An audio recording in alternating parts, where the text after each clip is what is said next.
Hello everybody and welcome to this complete Python 3 hacking course. Now in this course we're going to code multiple projects, each one of them will have its own purpose and you will have all of the code at the end of each project in the resources list to download. And by the end of this course you should have a pretty good knowledge on how to create tools using Python 3 for your own penetration tests.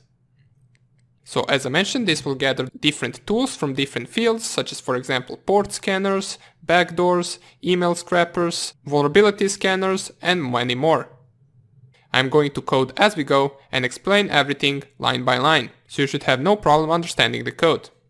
And just in case you don't like to code along, you will have all of the programs available to download at the end of each project. You can simply just download the code and follow along the tutorials as I explain without having to code anything. Okay? Now, one important thing is if you have any questions regarding any program or if you have any proposals and you want me to add something to the course, feel free to post in the Q&A section and I will respond as soon as I can. Also, if you don't understand anything, make sure that you post in the Q&A section or send me a private message and I will also respond there as well. Another thing to mention is that throughout the course there will be different articles and bonus lectures which will give you additional knowledge, and for example if this course doesn't cover something such as for example installing Windows 7 virtual machine, I'll make sure to leave a link to the tutorial where you can watch and follow along the tutorial in order to continue the course. This course will be updated every month with new lectures, with updated code and with your proposals.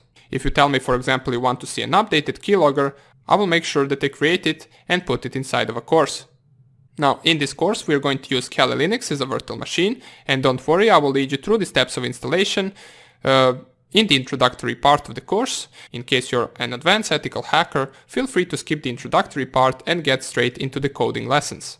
For all of you beginners, I will teach you in the introductory video how you can create your own virtual machine and set up your own environment in order to start with this course. Another advice that I have is, in case you don't have too much Python knowledge, feel free to also take a course on the side, as we are not going to cover Python 3 basics. We're going to get straight into coding different tools with Python 3.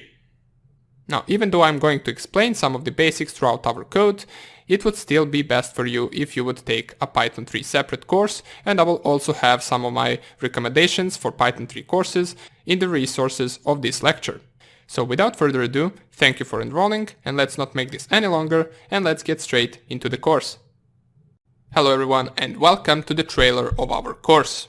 Now in this short video I will give you a small teaser as to what you can expect after you finish this course. It's always the best idea to show the students some of the things that you will be doing inside of the course and some of the things that they will learn and master at the end. So for this teaser I decided to show you the backdoor. But not just any backdoor, I decided to show you a backdoor that we're going to run from two separate machines, and we will establish two connections with target systems. We will be able to switch between both of these connections and execute commands on both of the systems. Let me show you what I mean. Now don't worry if you don't understand anything in this tutorial, we're going to code all of this and I will explain it in the future projects. For now on, just sit back and enjoy the teaser. Here we have the Kali Linux machine. From this Kali Linux machine, I will use Python 3 to run a command, the control center, which is our program that we coded. I will run it right here, and it will tell us that it is waiting for the incoming connections. Okay, so now if I go back to my Windows 10 machine, which is this one, I will have this picture.jpg file, which looks like a normal image, but if we execute it, it will also open up the image and nothing else. If we see nothing else is being opened, so everything looks normally, but this actual file in the background opened up our backdoor, which is also a program that we're going to code.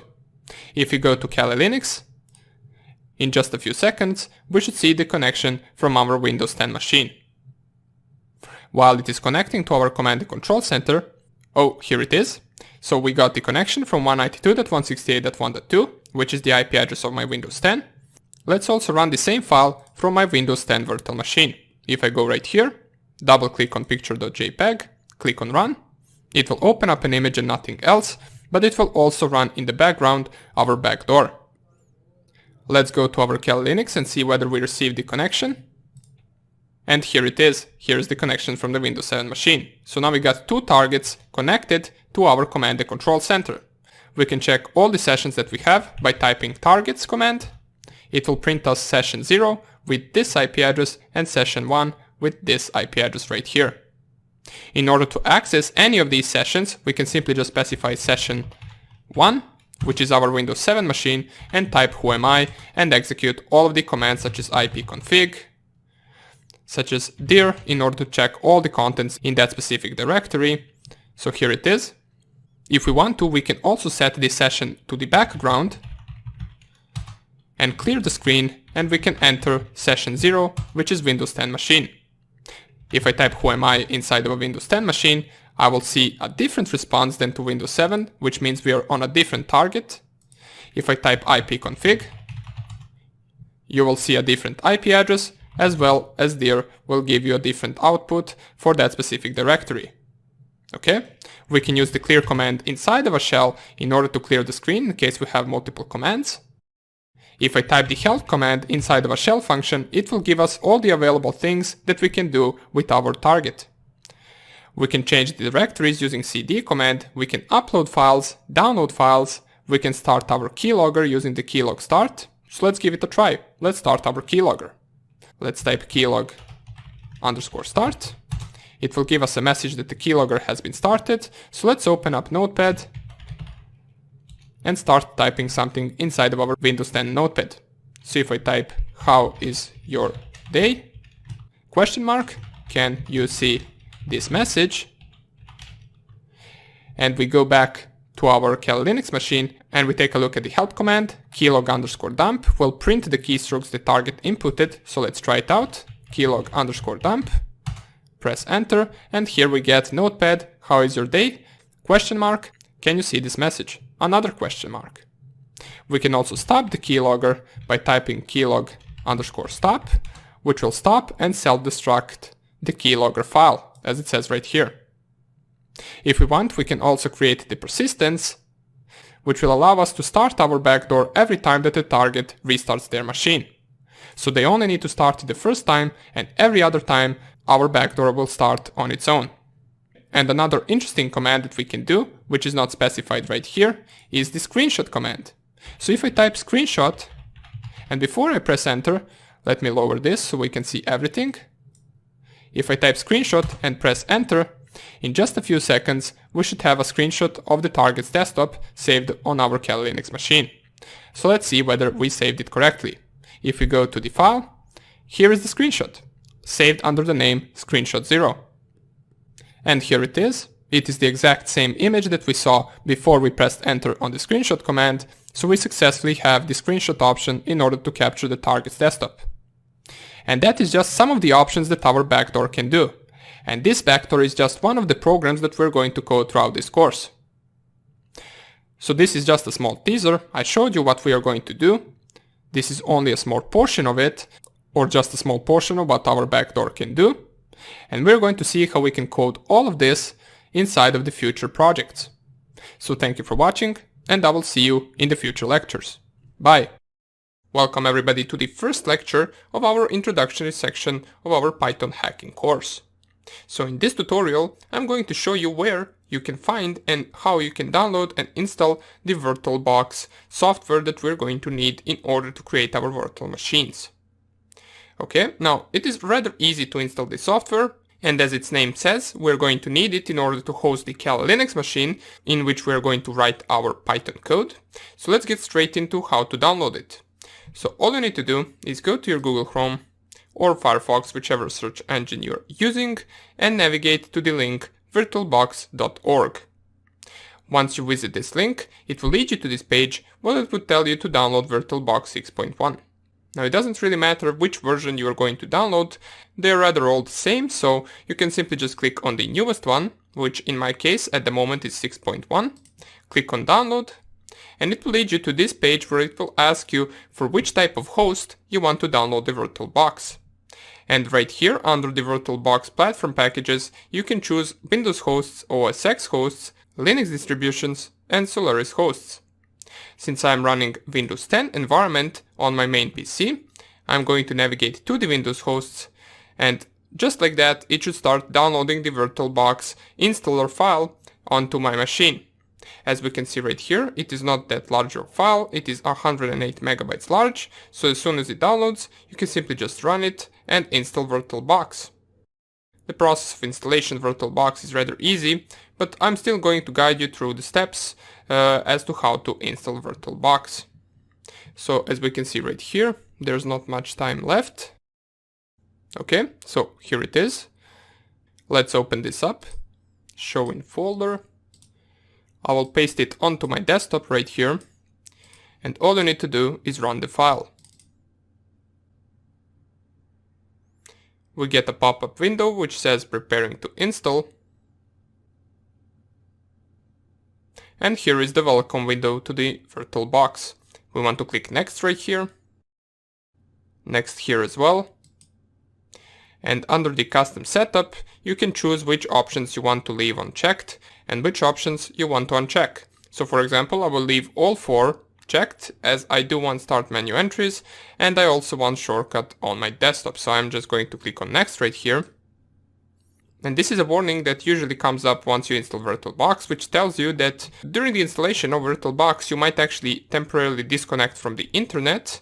Even though that never really happened to me, it might be the best idea in case you're downloading something to actually wait for that to finish before you actually click on the yes to proceed the installation.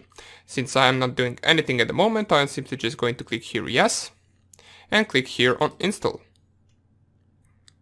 And as it says right here, this may take several minutes, usually it is around 2 to 3 minutes. It will ask us for the administrator password. We're going to click here yes, since I don't really have a password to type in, and it should start installing VirtualBox on my machine. Now, you might notice that I already do have VirtualBox, but this is 6.0 version, and this version is actually going to be updated to the newest one, which is 6.1. So I'm just going to wait for this to finish and I will get back to you right away. Okay, so the installation has finished and I'm just going to click right here, finish, and it should automatically start my VirtualBox. And here it is. Now, your window might be a little bit different because I already have some machines installed right here and you should not see any of these Kali Linux machines or Ubuntu machines, OS machines on your screen. This should all be empty. You should see these buttons right here, which new stands for basically creating a new virtual machine, which we're going to take a look at how to do in the next video. For now on, we successfully installed Oracle VM VirtualBox, and in the next video we're going to see how we can install Kali Linux as our operating system on the virtual machine. Okay, so thank you for watching this tutorial and I will see you in the next lecture. Bye! Welcome back everyone. Since in the previous video we successfully installed VirtualBox, right now we want to see where we can download Kali Linux, which version should we download, and how we can create a virtual machine. Okay, so right now, if you go to your Google Chrome and navigate to the official Kali Linux website, which is the link kali.org/downloads, you should see this page, which will give you the latest version of Kali Linux. In this case, at the current time, this is 2020.1a, and it is the size of 2 gigabytes. Now, as I mentioned, this is the newest version possible, but I will not be using this version in the course. The reason for that is it seems to be a little bit laggy on my PC, but if you want to use the newest version and it works perfectly for you, feel free to download it. It doesn't really matter regarding the course content. So in order to download it, you simply just click on Kali Linux 64-bit and it should start downloading it over HTTP. And you also have the option to download it over torrent if you'd like. Now, for those of you that also do not like the newest version, you can simply just go to another page, which is old.kali.org, which will have all of the previous Kali Linux versions and their release dates, so you can download any version you like. In my case, I will just use the version before the newest one, which is 2019.4. You simply just click on the Kali 2019.4. And it should lead you to this page where you can download the ISO file for the Kali Linux 2019.4 version for 64-bit and 32-bit machine. Okay? So I would simply just download Kali Linux 2019.4 and use this ISO file in order to continue the installation. If you want to use the newest version, well, then you download this Kali Linux 64-bit or Kali Linux 32-bit depending on your machine, but you are most likely going to have a 64-bit machine. So once you click on it, as we can see in just a few seconds, it should start downloading it, but I'm not going to wait for this because I already have the ISO file downloaded, so I will just cancel this installation. I will navigate to my VirtualBox and let's see how we can use the ISO file in combination with VirtualBox to create a Kali Linux virtual machine. Also, you might have noticed that I already have a couple Kali Linux machines installed right here. I'm going to use this one for the actual course, but I will show you how you can proceed with the installation of the newest version since it just came out and it has some different options during the installation that you might get confused with. So let's cover that as well. You simply just click on the new button, which will create a new virtual machine. It should pop up with this window where it will ask you for the name and operating system. You can name it anything you want. I will name it New Kali. Set the type of the operating system to be Linux and the version to be Debian 64-bit in case you downloaded the 64-bit version of Kali Linux. Now the reason we use Debian is because Kali Linux is Debian based, therefore we choose this option. Click here on Next, and here it will ask you for the memory size or the RAM memory that you want to allocate to your virtual machine. I would advise you not to go below the 1 GB of RAM, but you can also go up to the 4, 5, maybe even 8 GB of RAM, depending on your actual machine. Okay, so I will just leave it on 1 GB. We want to leave the option Create a virtual hard disk now. Click on Create. Also leave it on VirtualBox disk image. Click on Next. And we want to set dynamically allocated. Here you allocate the amount of memory you want to give from your hard disk to the virtual machine, and you should not go below 20 GB, especially in the newest version, which allows you to download and install a bunch of different softwares used for ethical hacking. So I'm just going to leave it on 20 GB and click on Create. And we can see the new Kali has been added. Now, before we proceed with the installation of the Kali Linux, in the next video, we need to change a few of the settings inside of this machine. So select your machine that you just created, click on Settings, and under the Storage Settings, you want to navigate to the controller IDE, delete this empty part by right-clicking on it and clicking Remove Attachment. Click on Remove, and then you want to click on this circle with a plus. Add the version of Kali Linux that you downloaded. In this case I have the 2019.4 and 2020.1a, and I'm just going to show you for the purpose of this tutorial the 2020.1a. Click on Choose. Now another thing that you might want to consider in case you cannot see them right here, you can go onto the Add and simply just find the ISO file that you downloaded inside of your PC wherever you saved it. Okay? So let's click on Cancel. And also another thing that you want to change is under the network settings, you want to go to the Attached to and click on Bridged Adapter.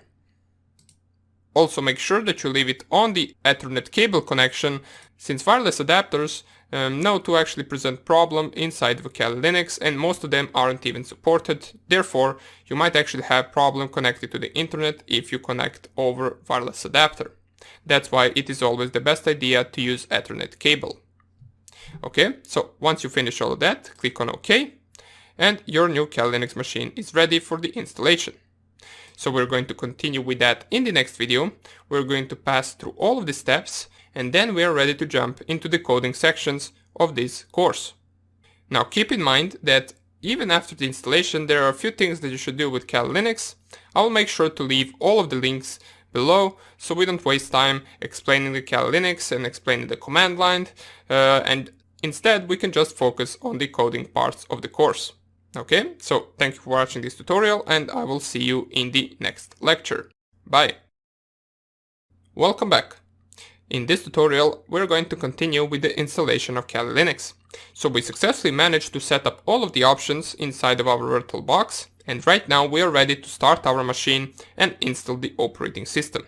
I'm going to lead you through all of the steps needed to take in order to install Kali Linux, and then in the next video we are ready to start hacking using Python. Okay, so all you need to do right now is click on the start button while you selected your Kali Linux machine. As we can see, this is the first window that we will encounter. Let me just enlarge my screen. It will ask us for different types of options, such as if we want the graphical install or the usual install. It doesn't really matter. We can simply just go with the graphical install and install the Kali Linux like that. Okay, so here is the next option that pops up. It will ask us to select the language. I will leave it on English. The location, it doesn't really matter. I could just leave it on United States. If you like to, you can select your own location. Click on continue. And here it asks us which type of keyboard configuration we want to use. I will leave it on American English. Click on continue. Now while this is installing, another thing I want to mention is another reason why I don't really like the newest version, because it will ask you to actually have a new user and not use the root account in order to complete your actions inside of the Kali Linux. And that is also another thing why I prefer the older versions, because you can simply just use root account to perform anything you'd like.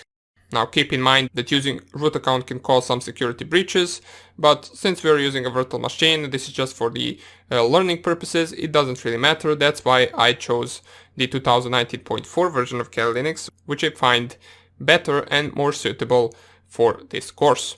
But right now, here is the next option that pops up, which is the configuration of network. The host name, we can call it test. The domain name, we can simply just delete and leave on empty because we don't really need it at the moment. And here's the option that I talked about. It will ask us to set up users and passwords. And this option didn't exist in the previous versions, only in 2020.1a version, which is the one we're installing at the moment. So you will have to create a new user. In this case, I will just call it test. Username for your account will also be test.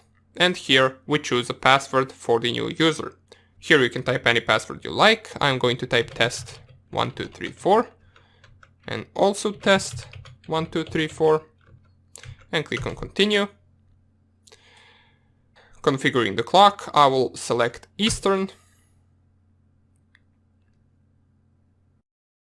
The partitioning of disks, we want to select the option guided, use entire disk. Select the hard disk that you created during the previous video and click on continue. And here we want to set all files in one partition, as it does even say in the brackets, recommended for new users. Click on continue. Click finish partitioning and write changes to disk. We want to select yes and click on continue. Now this will start the installation, which will get interrupted with maybe 1-2 questions. Keep in mind that this will take some time to actually install, especially the newest version. It did take me around 45 minutes to an hour to actually finish all of the installations. And once it finishes that, you should be ready to use your Kali Linux machine. Now we're just going to leave it right here, and if we get any pop-up question, I'm going to get back to you right away. Okay, so here is the first pop-up question. It is the configuration of the package manager. Here you simply just want to click on continue and leave this blank. Alright, so here is another question, and this is actually the newest feature of the Kali Linux 2020.1a, which allows us to actually install desired tools and not install everything that we might never use. But even though, I would still advise you to actually select everything, or at least select the most important tools for Kali Linux, especially if you plan on using it later on, even after the course. Now, for our course, it really doesn't matter what you select right here, as we are simply just going to use Python 3 during our lectures.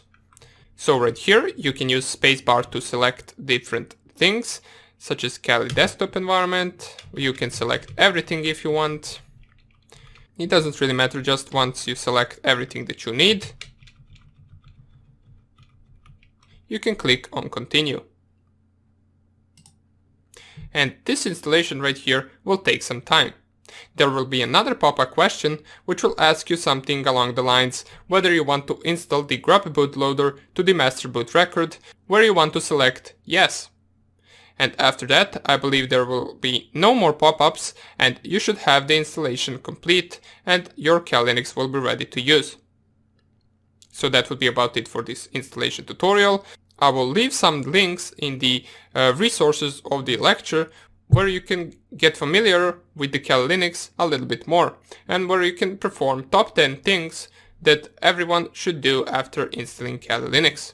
Okay, so that would be about it for this tutorial, and in the next lecture we're finally going to see how we can download and install PyCharm, which we're going to use for creating our programs. Hope I see you there, and take care. Bye. Welcome back. Now that we got our Kali Linux setup and ready, all we are left to do before we can start coding is install the PyCharm. Now, what is PyCharm, you might be asking? Well, PyCharm is an integrated development environment used for computer programming, especially aimed for Python programmers. It is also cross-platform, so you can get it for Windows, macOS and Linux systems if you'd like. Now let's see how we can actually download it. First of all, we need to open up our Firefox, and depending on which version of Kali Linux you are running, it might be located on the left side of the screen right here, in case you're using the newest version, and in case you're using the 2019.4 version, like I am, you simply just go to this icon right here, type in Firefox, and click Enter. It will open up the Firefox for you, and then we can navigate to the Google search bar and type PyCharm. Click on the first link that pops up, and then click on download. You will see that it will automatically realize that we are running Linux systems, and we will get two different versions available for download. We get the professional version and the community version. Now, since the community version is free and open source, we're going to download that one instead of the professional version. In just a few seconds, this pop-up window should come up, and it will ask us whether we want to open the file or save the file. In this case, we want to save the file. Click here on OK. And right here under this arrow, if you click on it, you will see that it has started downloading PyCharm on our Kali Linux machine. Now, while this is downloading, I just want to mention one thing, so I will just lower this, and I will open up the terminal, which is this icon right here. In case you are using the newest version, you will not be a root account inside of the terminal. You will simply just be a user that you created during the installation, which I showed in the previous few videos. If you're using the 2019.4 version like I am, you will not have a problem with root account, as you will simply just be the root account every time you log in, as we can see right here. Now, let me just zoom this in so we can see everything a little bit better. Okay, so it's good now. Therefore, some of the commands that we run will require root privileges, and I just want to show you how you can run them. For example, let's say the command whoami requires root privileges. Now, it doesn't, but let's say it does. If you're using a simple user account and not a root account, in order to run the whoami command and not get the access denied error, you can simply just type sudo whoami. Now, on the newest version of Kali Linux, it will ask you for the password of your own account. You simply just type it in, and it will execute this command and give you the output. Okay?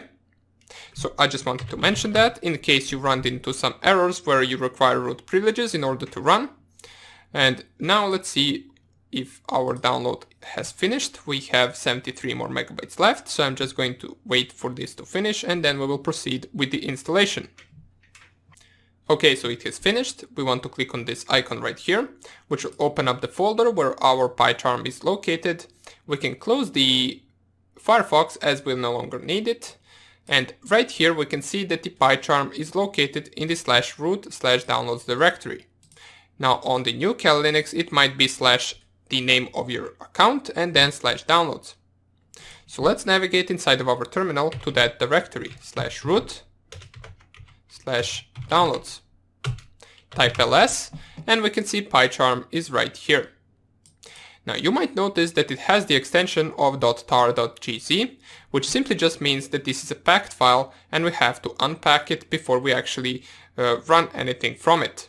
In order to unpack this, you simply just type the command tar and then -xzf and then the name of the file. you can simply just type py and then tab in order to autocomplete the name, so you don't have to bother typing all of this by yourself. Press your enter, and in just a few seconds this should be unpacked. Okay, so here it is. Once we type ls once again, now we will have another directory which will be the unpacked PyCharm directory. So let's navigate to there using the cd command, type ls, and we will see a bunch of files and directories inside of this PyCharm directory. We want to go to the bin directory, type ls once again, and inside of this bin directory we want to run this pycharm.sh file. Now you might notice that this is a .sh extension, therefore we need to run it using bash. We simply just type in bash and then pycharm.sh. Now this is another command that might require root privileges in order to run, so in case you are using the newest version of Kali Linux and you are not root account, you simply just type sudo and then bash pycharm.sh. Type in the password and this should execute with no problems. So let's run this. It will run the pycharm.sh program and it should start PyCharm for us. Here it is, we got PyCharm opened up, and before we actually click on create new project, we want to go down here under the configure and click on create desktop entry. We want to check create the entry for all users and click on OK.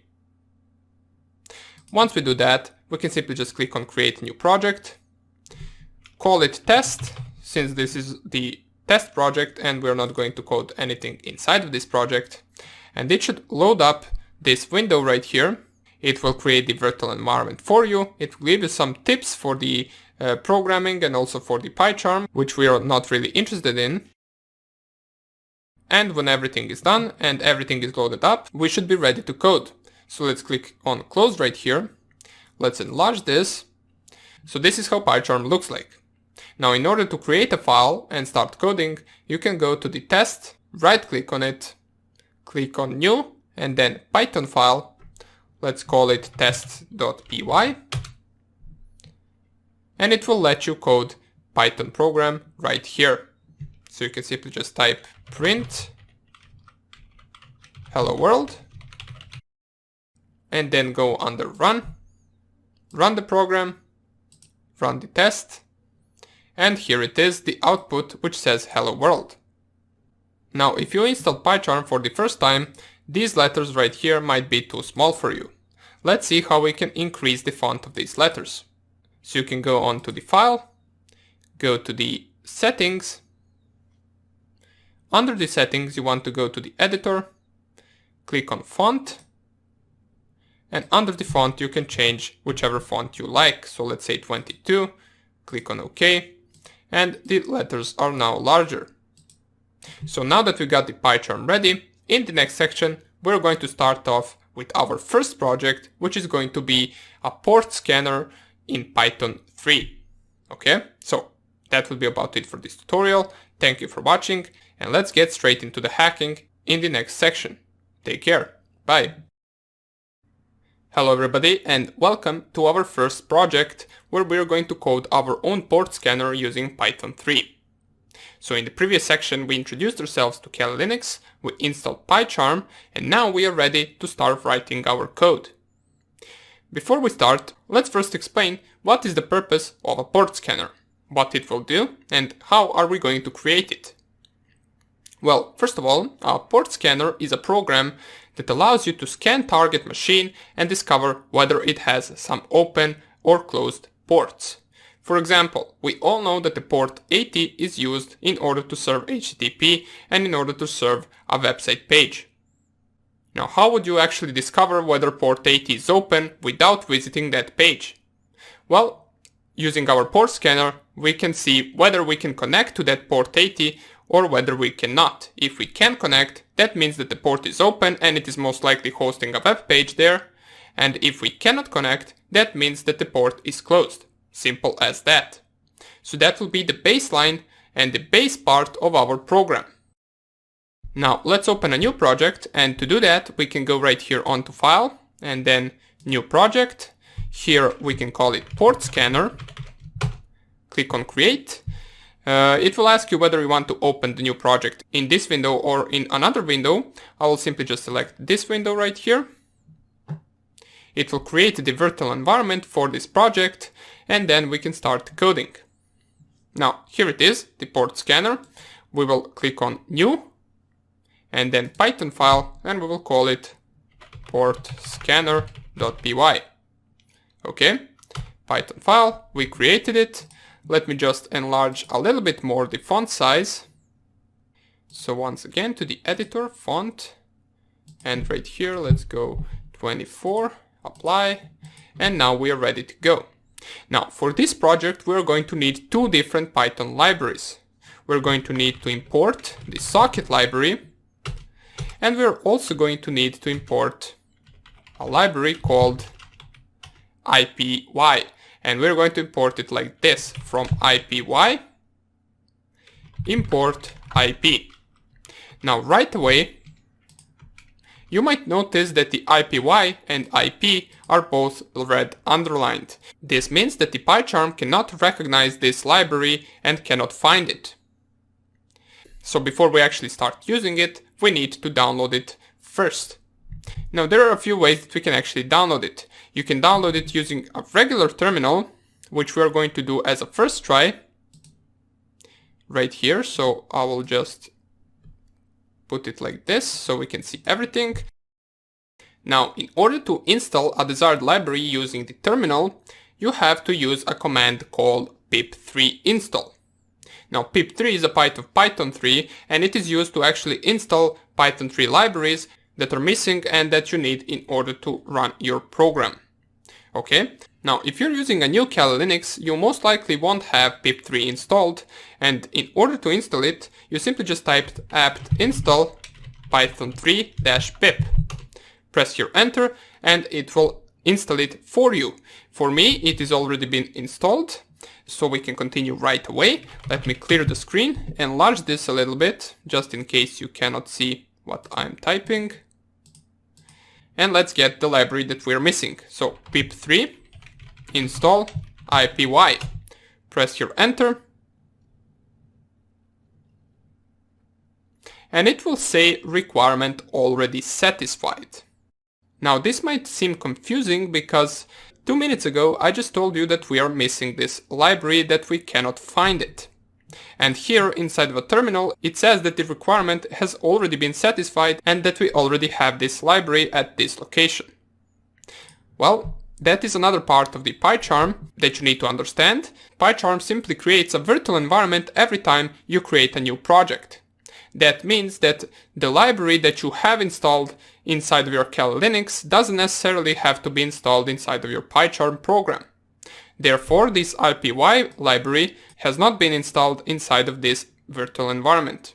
So where can we install it? Well, you can go here on terminal, and you will see right away that before the root Kali and then the actual directory, we have this VNV inside of brackets, which stands for virtual environment. So right here, if we type the same command, which is pip3 install, and then IPY, press your enter, you can see that right now it is successfully downloading it, and it has downloaded it inside of our virtual environment.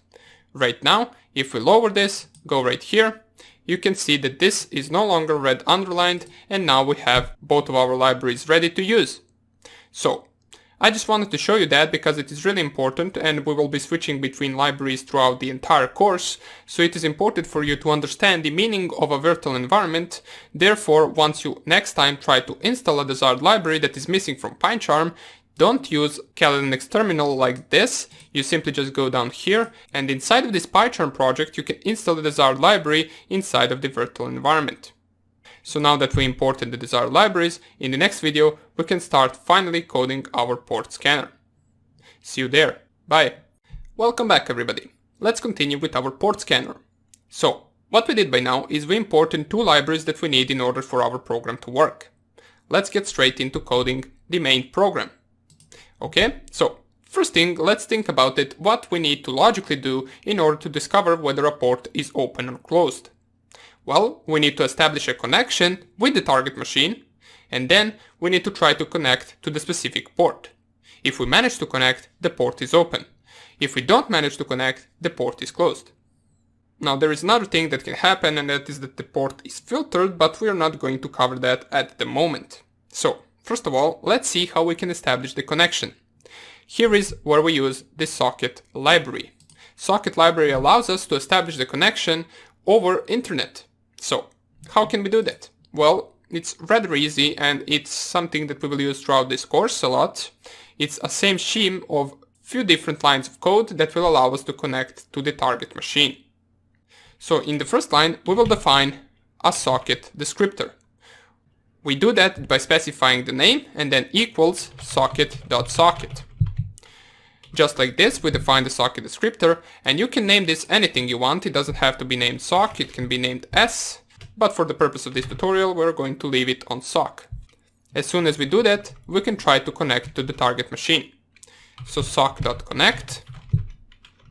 And inside of this connect function, we need to specify 2 open and 2 close brackets, and there we need to specify the IP address and the port that we want to connect to. Alright? Now you will see right away that once again this IP address and this port is underlined red.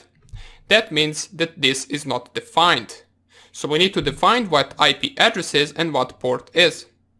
What we're going to do is we're simply just going to create a variable which will be called IP address, and we're going to set this variable to be equal to whatever the user of this program inputs during the running of the program. Now what I mean by that is we're going to use the input function, which allows us to at the runtime specify the IP address that we want to scan. So we're going to prompt to the user of this program something like this: enter target to scan. Okay. Now that we have that, we also need to define the port. And let's say the port will be port 80. It will be a simple integer, so we're going to select it like this. And now our code is good to go. All we are left to do is we are left to wrap this inside of a try and accept rule. And this try and accept rule basically means that we're going to try this, and in case that doesn't work, we're going to try something else, which will be under this accept part. So try and then sock.connect. We are trying to connect to the port, and if we don't manage to connect, we're going to print to the screen that the port is closed. And we can simply just specify port 80 is closed because we're scanning that port. If we do manage to connect, we can print port 80 is open. Okay, so this is the base part of the program. Let's see whether this works. Now, in order to test this and see whether it works, I'm going to pick a random IP address, which in this case will be the IP address of my laptop. And in your case, you can simply just scan any website on the internet. For example, let's say we go to Firefox and we can visit any website we want. Now keep in mind, once we actually manage to visit the website, that means that the port 80 is open because we are loading the web page. So let's go to this one. You can choose any you like. I'm going to scan this one. Okay, so let's copy this. This is the name of the website. Let's go right here inside of our terminal and let's try to run the program. Python 3 and then the name of the program, which in our case, it is Python 3 port scanner.py. It will ask us to enter the target to scan. Now you will notice if you specify like this, so we paste the name of the website and we click here enter, it will tell you that the port 80 is closed. Now why does it tell that? Is the port 80 really closed? Well, not really, since we actually managed to open it right here on our Firefox. Therefore something is wrong with our program. Well, we cannot really specify the link to the actual website, so how can we discover the IP address to this website? Well, we can use something called NSLookup. And we specify the actual link, press here enter, and what this will do, it says cannot find. Let's just try like this, without the HTTP, www, and then the name of the website. Okay, so here it is. Now we are able to retrieve the IP address to this specific website. What if we copy this IP address and go with this? So copy. And let's clear the screen and run our port scanner once again. Enter target to scan. We paste this. And now we get the correct result. It says port 80 is open. Okay? So for now on, what we did, we created two simple variables. One will host the IP address that we input during the running of the program, and the other one will host the port number 80. So we are not inputting this, we are not changing this. This will simply just stick to 80 for now. Then we try to connect, and if we manage to connect, we print that the port 80 is open. If we don't manage to connect, we print port 80 is closed. Okay, so good for now. We discovered that the port 80 is open on this specific website that we scanned. But this is not really what we want, right? We want to actually scan multiple targets. We want to scan all ports, or as many number of ports as we'd like. We want to print which port is open, which port is closed. And ideally, we also want to connect to that port and see which software is it running on that open port. Now that port scanner would be a really good one. So let's see in the next few videos how we can implement all of that. We would also like to change this program to also accept the links and not just the IP addresses. So you saw previously we couldn't really specify the link, it gave us the wrong result because it cannot really connect to a link inside of this program. But we also want to make sure that once the user of this program specifies a link such as www.google.com, it will also manage to discover open and closed ports. So we're going to see how we can perform all of that in the next few lectures. For now on, we created the base part and we are ready to continue coding on. Alright, so hope I see you in the next tutorial. Bye! Alright, welcome back. Let's continue with our port scanner. What we did by now, as you can see from the previous video, we only discovered that the port 80 is open on the website that we scanned. So what we need to do now is we need to wrap this code inside of a function. And let me show you why we are doing that. If I simply define a function which will be called scan_port, and for those of you who don't know, to define a function you simply just type def and then the function name.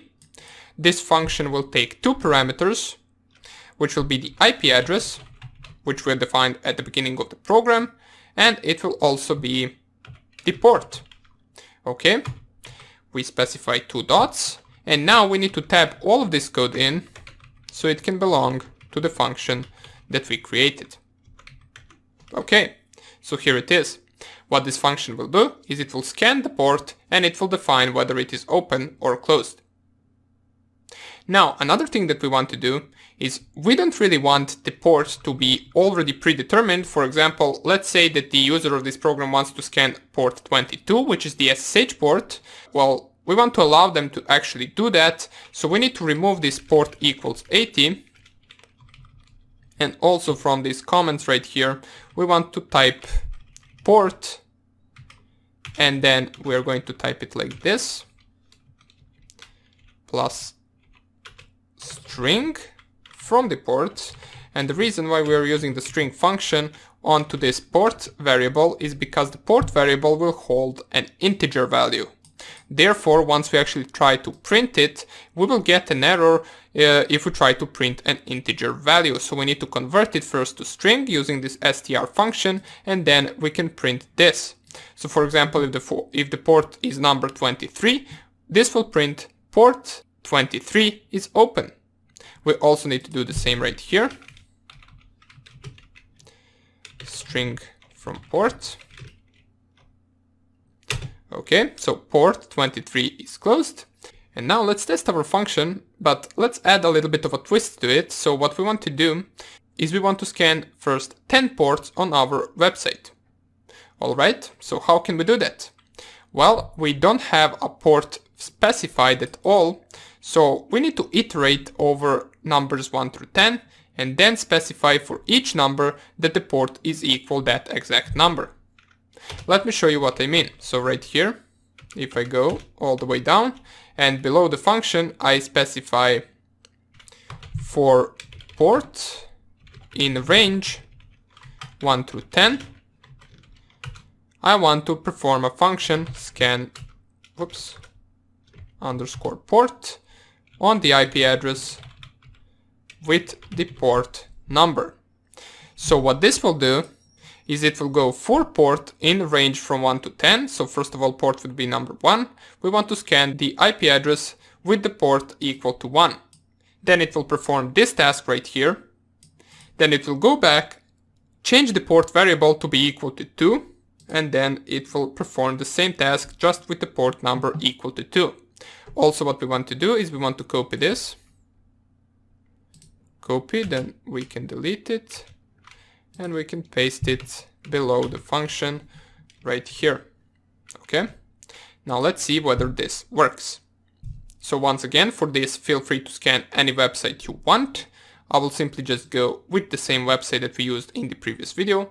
And once again, in order to discover the IP address of the link, we simply just type nslookup and then the link to the actual website. Copy the IP address, copy, and then let's run the program. Enter target to scan, we select the IP address, here it is. And now it is scanning first 10 ports. Now, right away you can notice that it's not really printing anything, it is actually going rather slow, and it is still not even finished with the first port. Now we don't really want this, we want our port scanner to work faster, so how can we fix this? Well, first of all, Ctrl+C onto the program. Right here, and then inside of our scan port function we need to add another line which will be sock.set timeout, and we want to set the timeout to be equal to 0.5 seconds. Now keep in mind also that the accuracy of the scan will depend on the length of the timeout. So some ports will take longer to connect to and some ports will take less to connect to. If you simply just leave it without timeout, the accuracy will be the highest. The lower the timeout, the smaller the accuracy. But this is a price that we want to pay in order to actually scan the target faster. So let's see whether this worked. So Python 3 port scanner. We paste the IP address and we can see port 1 is closed and all of the 10 ports are closed on our website. So we scan ports 1 through 10. Okay, now this is probably correct for the website that I'm scanning, but how can we check that? Well, in the previous video I scanned the exact same website and I scanned the port 80. So how can I check whether this is working correctly? Well, instead of the range 1 through 10, I will simply just type 75 through 85. And most likely all of the ports will be closed except the port 80. So let's see how this works. Python 3 port scanner, paste the IP address, all the ports are closed and we have one port open and that is port 80. Okay, so our program seems to work really well. Okay, so we discovered that we need to set the timeout in order to actually scan ports faster. We lose the accuracy, but we gain on time. In the next video, we're going to take a look at how we can convert the link to an actual IP address. For example, we're going to take a look at how we can convert a link of a website to an IP address inside of our program. So whether the user of this program specifies a link or an IP address, this will still work. Okay, so I hope I see you in the next video and take care. Bye. Welcome back everyone. Let's continue with our port scanner. So what we did by now is we simply just created this function which allows us to scan the ports, and we also saw how we can use for loop in order to iterate over a certain amount of ports and scan each and every one of them. But right now let's see how we can implement a function that will allow the user of this program to specify the domain name as well as the IP address if they like. Well, here is where our IPY library comes in help. So you will notice that this is still gray. That means that we haven't used it inside of our code, and that will change now. So we'll simply just create a function up here which will be called, let's say, check_IP, and this function will take one parameter which we will specify inside of these brackets, and that parameter will be the IP address. Okay, now before we code any of this function, we need to specify all the way down what we are going to provide to this function. And by that I mean which parameter are we going to send? Well, logically, in our case, we're going to send the IP address parameter. Keep in mind that this IP address variable doesn't have to store the IP address, it can also store the domain name. So what we need to do is we need to simply just, after the user specifies the target, we'll simply just call the function check_IP, and we will paste the IP address inside of that function. Then we're going to store all of this inside of a converted _IP. And you will see in just a second why we are doing this. So right here we're going to scan the converted IP address and the port number. Okay, so let's code the function above. So obviously we need to use this library right here, and this actual library comes with a specific function which is simply called IP function. Okay, so if I go to my Google Chrome and I have a page opened right here, which is basically the documentation of the IPY library, we can see that they use right here this IP function in order to convert an IP address to the IP format. So in order for our function to work, we need to specify inside of the brackets the IP address, which is the parameter of our function.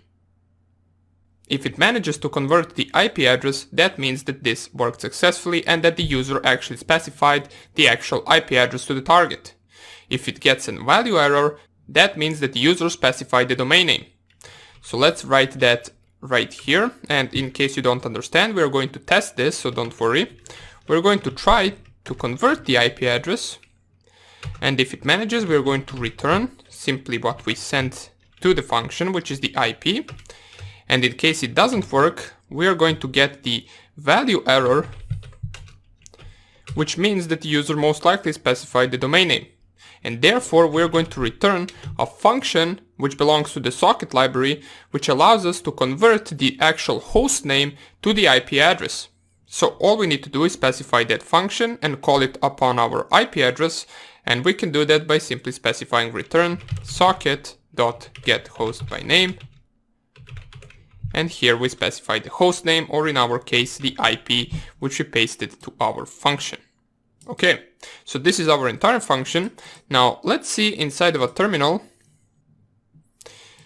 and let's open up our Python 3, and here we can import IP. Oops, let me just do it like this. First of all, I will enlarge this so we can see it better. Open Python 3, import or from IPY, import IP. And now let's say we have a variable called IP address, and it will be 192.168.1.1. Okay, and now if I simply just call converted IP equals IP from IP address, and I print the converted IP, you will see it will still be the same IP address. So it really didn't change anything. Therefore, right here, if it manages to do that, we're simply just returning the IP address that we pasted inside of this function. And we are not making any changes to it. But that is only the case if the user specifies the IP address. If the user specifies the domain name, so let's create a variable called domain name equals, and then let's say google.com. And we try the same thing, so converted IP equals IP from the domain name. And you will see we will get an error, and it will be the value error. So that is the case right here. Then we're going to perform the getHostByName, which will retrieve the IP address of the google.com, and then we will return the IP address inside of our scanPort function. So that is all there is for this function. Now let's see whether this works. Okay, so let's run the program, Python 3, and then port scanner. Enter target to scan. Let's say we enter, let's say the same website as before. Let's not change it right now. And instead of the IP address, we now enter the domain name. We're going to leave this to run. And here we can see that it worked successfully, as it did manage to find the port 80 open. We will get the same result even if we scanned with an IP address. So right now we can specify both the domain name and IP address. So that is good. Now in the next video we're going to take a look at how we can specify multiple targets and scan multiple targets at once. So we don't have to run our program over and over again. We can do the same thing just by specifying multiple targets inside of our program. And it will scan them one by one. So we're going to take a look at that in the next tutorial. Hope you enjoyed this small lecture, and I will see you in the next one. Bye! Welcome back everybody, and let's continue with our port scanner. So we managed to create a function that will convert the domain name into an IP address, and now we want to be able to specify multiple targets for our program to scan. Okay, so how we can do that? Well, it is rather easy. We're going to implement a little bit of changes down here at the bottom of our program. So here you will notice that we have the variable called IP address. Now it says enter target to scan.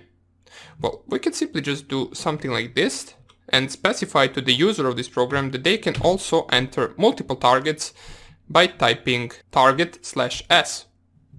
And also we're going to specify to the user split multiple targets with comma. Okay, so simple as that. Let us make this a little bit better. But this is just the part where we prompt the user how they can specify multiple targets. Now we need to actually split these targets and scan each one of them one by one. So how can we do that? Well, first thing we're going to do is, so we don't get confused, we are going to rename this into targets variable. And then what we're going to do, we're going to delete this line for now. And we're going to specify if, and then comma, in targets. If there is comma in targets, logically that means that the user of this program specified multiple targets to scan. If there is not comma inside of the targets variable, that means that the user only specified one target to scan. So we're going to lead by that logic.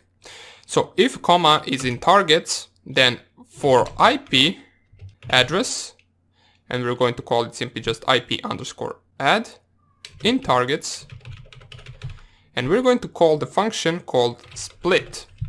And what this function does is basically it will split the string with the character that we specify inside of the brackets. So we want to split at every comma. If we split at every comma, that means we're going to split all of the IP addresses one by one. Therefore, we're specifying right here for IP address in targets.split, we want to scan each and every IP address. So scan port IP address, and then so we want to scan each and every target from this list, and in order to do that we're going to create a function which is going to be called scan. Now I know we do have a scan port function, but we're going to use this function in order to scan one single port one by one. And we're going to call this scan function in order to scan each and every target and also convert the domain name into an IP address if needed. So all that this function will take as a parameter will be the IP address, which we get from this for loop right here. Okay? We also want to strip it from any unnecessary empty spaces in case there are some. And right now all we need to do is code this function. Let's go all the way up and call the scan function onto the target. So this will be one single target. And first we need to do is to get back the line that we deleted before, which is the conversion of the IP address. So converted underscore IP will be equal to check IP, which is our function that we coded in the previous lecture. And we need to check the IP address from the target, which is our parameter inside of the function. Okay, and now we will print, just so we know what we're doing. We're going to print, first of all, new line character, which is \n plus, and let's make some type of a smiley right here, which will look something like this. So, and let's print scanning target. We also want to specify which target are we scanning in case there are multiple ones. So we'll specify the string of the target, which will be either the domain name or the IP address. If we specify plus the string of the converted IP, it will only specify the IP address since it will already be converted from the domain name. But we don't want that. We want to specify plus the string of target, which will be the names that the user specified to the program. And then we need to copy this part from below, which is for port in range. Scan each and every port. Let's copy this. We no longer need it right here. We can delete it from here. And we can move it inside of our scan function. So right here. Let me just tab this properly, and we're going to change a few things if we need. So for port in range 75 to 85, we can change that right away, for example, from port 1 to port 100, and you can keep this number as low or as high as you want. Just for the purposes of this tutorial, we're going to leave it on only scanning 100 ports. Since most of the ports that we want to see whether they're open or closed will be in the first 100 ports, okay? And then we will call the scan port function onto the port number and also onto the converted IP, which we converted in the first line of our function. Okay, so everything makes sense. Now, another thing that we need to change down here, since we specified if comma in targets, that means that the actual user specified multiple targets to scan, but what if they specify only one target? Well then, nothing of this will get executed and we will not really scan any target throughout our program. It will simply just exit the program without scanning the target. So we need to add an else statement right here. So if comma in targets, else, we want to scan the targets. Simple as that, because in this case, the targets will be just one IP address or one domain name. Then it will jump from that function to the scan function, which will convert that IP address, and it will perform the scan port function onto the first 100 ports. Okay, so everything makes sense. Now let's see whether we have an error inside of our program or if everything works perfectly. Okay, so let's see how we can run it. Let's open up our terminal and navigate, and first I will enlarge this so we can see everything, and we need to navigate to our PyCharm directory. It will usually be in the /root directory, so here it is, PyCharm projects. I will cd to that directory, type ls.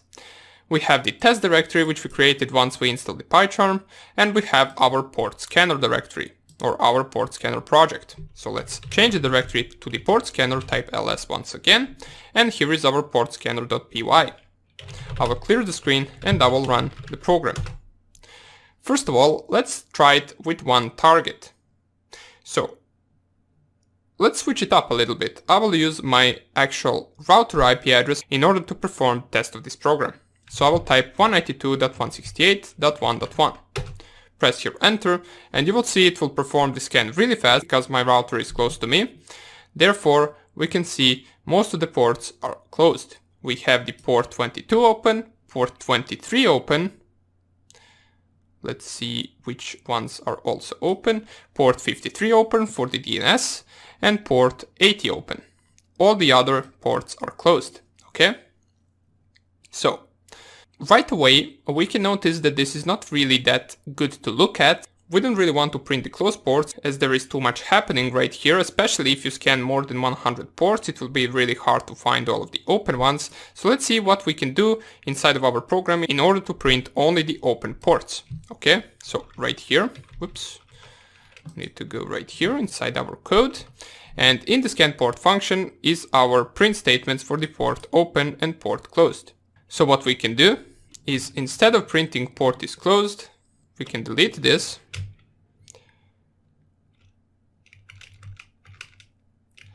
And we can simply specify pass. Now what this will do is it will not perform anything, it will not print any statement, it will simply just pass in case the port is closed. Okay, simple as that. Let's test it once again. Python 3 port scanner.py, specify the IP address of my router once again, And this is a lot better. We can see scanning target and then the actual IP address of my router and then which ports are open. And it is the exact same 4 ports that we saw before. Let's try another target. Let's specify actually 2 targets now. If I run the program, and for this test you can specify the same target as I will, which will be an actual domain name, which is called testphp.vulnweb.com. Okay, so let's specify this target, and also you can specify any other random IP address or domain name if you want. In this case I will specify once again my router, so we have a mixture of the domain name and the IP address, so we can see whether this will work properly. If I press enter, it will first start off with this domain name right here, and it will scan for the open ports, and then it will proceed to the IP address of my router and scan the open ports for that router as well. So we can see on the first link it found 4 ports open, port 21, 22, 53 and 80, and on my router the same 4 ports as before. So our program works correctly. We're almost close to finishing our program, but there is one more thing that we actually want to do. We want to also print which service is running on an open port. For example, let's say we want to discover whether port 80 is running Apache 2 or some other version of a web server. Well, we can do that by simply grabbing the banner on an open port. And more about that in the next lecture. For now on, we are glad that we can scan multiple targets, whether they are specified as a domain name or as an IP address. We can split them by comma. We can also scan one target if we want, and we also print only open ports as we are not really interested in the closed ports. Okay, so thank you for watching this lecture, and I will see you in the next one. Bye. Welcome back everybody, and let's finally finish our port scanner. As I mentioned in the previous video, we're only left to do one small thing before our port scanner is complete and ready to use. And that is to perform the banner grabbing on the open ports to discover which services and which softwares are running on those open ports, which can give us even more detail and information that we can use in our future attack. Okay, so what we need to do is, let's first of all think how we can actually grab the banner from an open port. Well, logically, we need to connect to that port, we need to try to receive something from that open port, and then read that information that we received from that port. So we already performed half of that job. We connect to that port right here at this line. So all we're left to do after it is check whether that port retrieves some information or sends some information back to us once we connect. Okay, so how can we do that?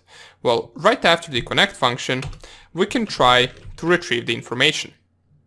We're going to use a specific function to do that, and we will store the result of that function inside of a variable which we will name banner. So banner will be equal to the function which will be called getBanner, and that function will take as a parameter the socket object. So we're pasting our socket object inside of this function so we can use it inside of it, and then we will retrieve the actual banner if we manage to get it to the banner variable. Alright, so let's first of all code that function. We can do it right here between the scan port and check IP function, and we will call it, as we already said, getBanner. This function will take the socket object as a parameter, which we already pasted inside of our scan port function. And all we need to return from this is we need to return the socket object and then .receive, which is the function that receives the data from this open port. We can also specify inside of the brackets which amount of bytes we want to receive, and usually this number is specified as 1024 bytes, as we don't really need more in order to get and print the banner. Okay, so this is the entire function, the entire getBanner function. Now we need to perform some modifications right here inside of our program. So we have the function right here, and we try right here to store the banner inside of this variable.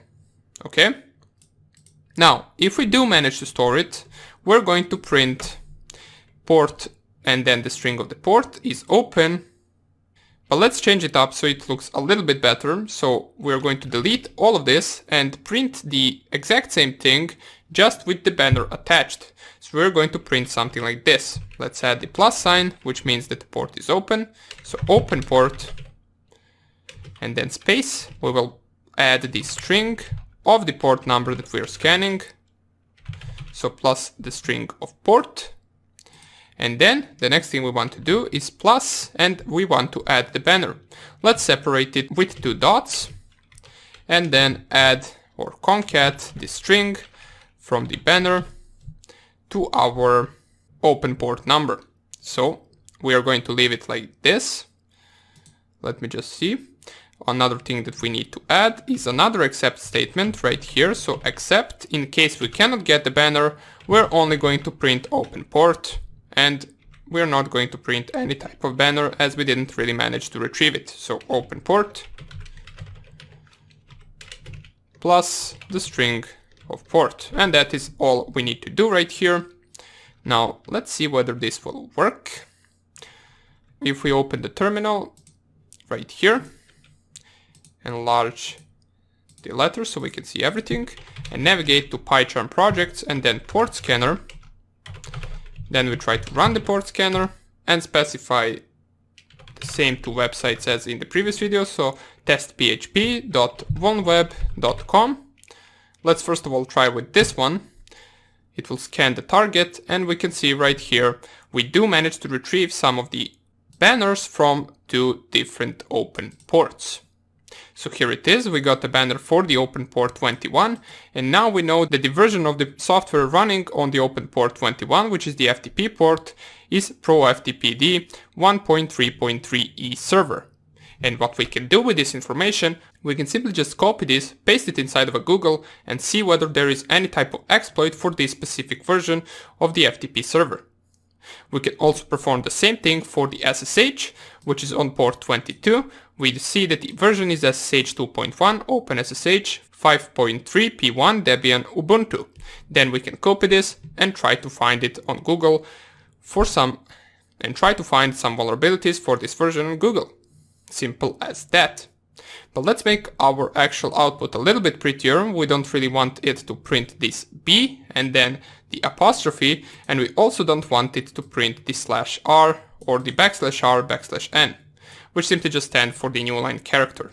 Okay, so let's see how we can get rid of that. Well, in the part where we are printing the banner, if we take a look at our output, we can see that the banner output starts with B and then apostrophe. That is because we haven't really decoded our banner. Once it actually receives the message or receives these 1024 bytes, those 1024 bytes will be encoded by default. In order for us to remove that B and the apostrophe, we can simply just type banner.decode, which is a function which will remove that, and we also want to strip the new line character. So how we can do that? Well, we can add another function to this banner, which is .strip, and right here we can specify \n. For example, let's see whether this worked. If I go right here and type same website, testphp.oneweb.com. Here it is. Now we got the prettier output. If you compare this one with this one, you will notice we no longer get this B apostrophe and this \r and \n. Alright, so great. Our port scanner works. Let's also test it to see whether it works on multiple targets. So I will clear the screen, run my port scanner, specify, for example, 3 targets, which one of them will be this one, which we used in the first lectures of our port scanner. Then we can use the IP address of my router, and then we can use the same testphp.oneweb.com. It will go and scan one by one. First of all, it will start with this IP address right here. If it manages to find open ports, it will print them out. If it also manages to grab the banner, it will also print that out. It will also print the banner out as well next to the open port. Then it will proceed to the next 2 targets and perform the exact same task on both of them. Now you might notice that some targets will go slower in scanning and some targets will go faster, and that is pretty much normal. Keep in mind that this part right here, which is the socket.setTimeout, is crucial in order to get more or less accurate scan. If we simply just remove this line, then some actual targets might be scanning for hours depending on the distance and the open ports that they have and also the services that they are running. Sometimes it might take longer to connect to those ports and so on and so on. Therefore, it is always good to set a timeout so you don't have to wait an entire day for your scan to finish. But by lowering this timeout, you will also lose the accuracy of your scan. For example, let's say we have a port that takes 1 second to connect to, and you set the timeout 0.5 seconds. Well then, after 0.5 seconds, it will determine that this port is closed even though it is not, it just takes longer to connect to. Therefore, you will lose the accuracy and you will not know that that port is open. So this part right here, which is the timeout, is completely up to you. You can change it to whichever time you want. Let's go back to our scan and we can see all 3 scans have finished. On the first target, we only found 1 open port. We didn't manage to retrieve any banner for it. On my router, we found 4 open ports and port 22 sent the banner back to us, and now we know which version of software it is running. And the target number 3, we already scanned and we got the exact same result. Okay, so our port scanner is complete. It can scan multiple targets, it retrieves the banners, and now we are ready to use it for our penetration testing. Okay, so in the next video, we're going to go really fast over this code so we can explain it once again for those of you that have some inconvenience, or if there is something that you do not understand, I will simply just go fast through that code, and then we're going to see how we can also import our port scanner into another Python program if we want to. After that video, we're going to proceed to our next project. Okay, so thank you for watching this video and I will see you in the next one. Bye! Welcome back everyone, and this is the last video to our port scanner project. Right now what we're going to do is we're going to first of all recap what we did inside of this program. So we're just going to go through the program code real fast and explain what everything is doing once again. And then I will show you how you can use this program and import it inside of another program so you can use it. Alright, so first of all, let's navigate all the way down to the beginning of the program. Here, as you can see, we prompt the user to input a target or multiple targets. We then check whether they specified one target or multiple targets. If we find comma inside of this variable, that means they specified multiple targets. Therefore, we will split all of those targets, and for each and every IP address inside of this variable, we will perform the scanning of that IP address. In any other case, that means if we didn't find comma, that means they only specified one target. Therefore, we're going to perform the scan function onto the targets variable, as it is only storing one IP address or one domain name. Okay? Then once we navigate to the scan function, here we first take the converted IP variable and then we perform the check IP function onto the specified target. If the specified target is simply IP address, we will return that IP address and it will be stored inside of the converted IP. In case the target is an actual domain name, therefore we're going to perform this socket getHostByName method, which allows us to convert the domain name into an IP address. Okay? Right after we convert the IP address, we scan for 100 ports.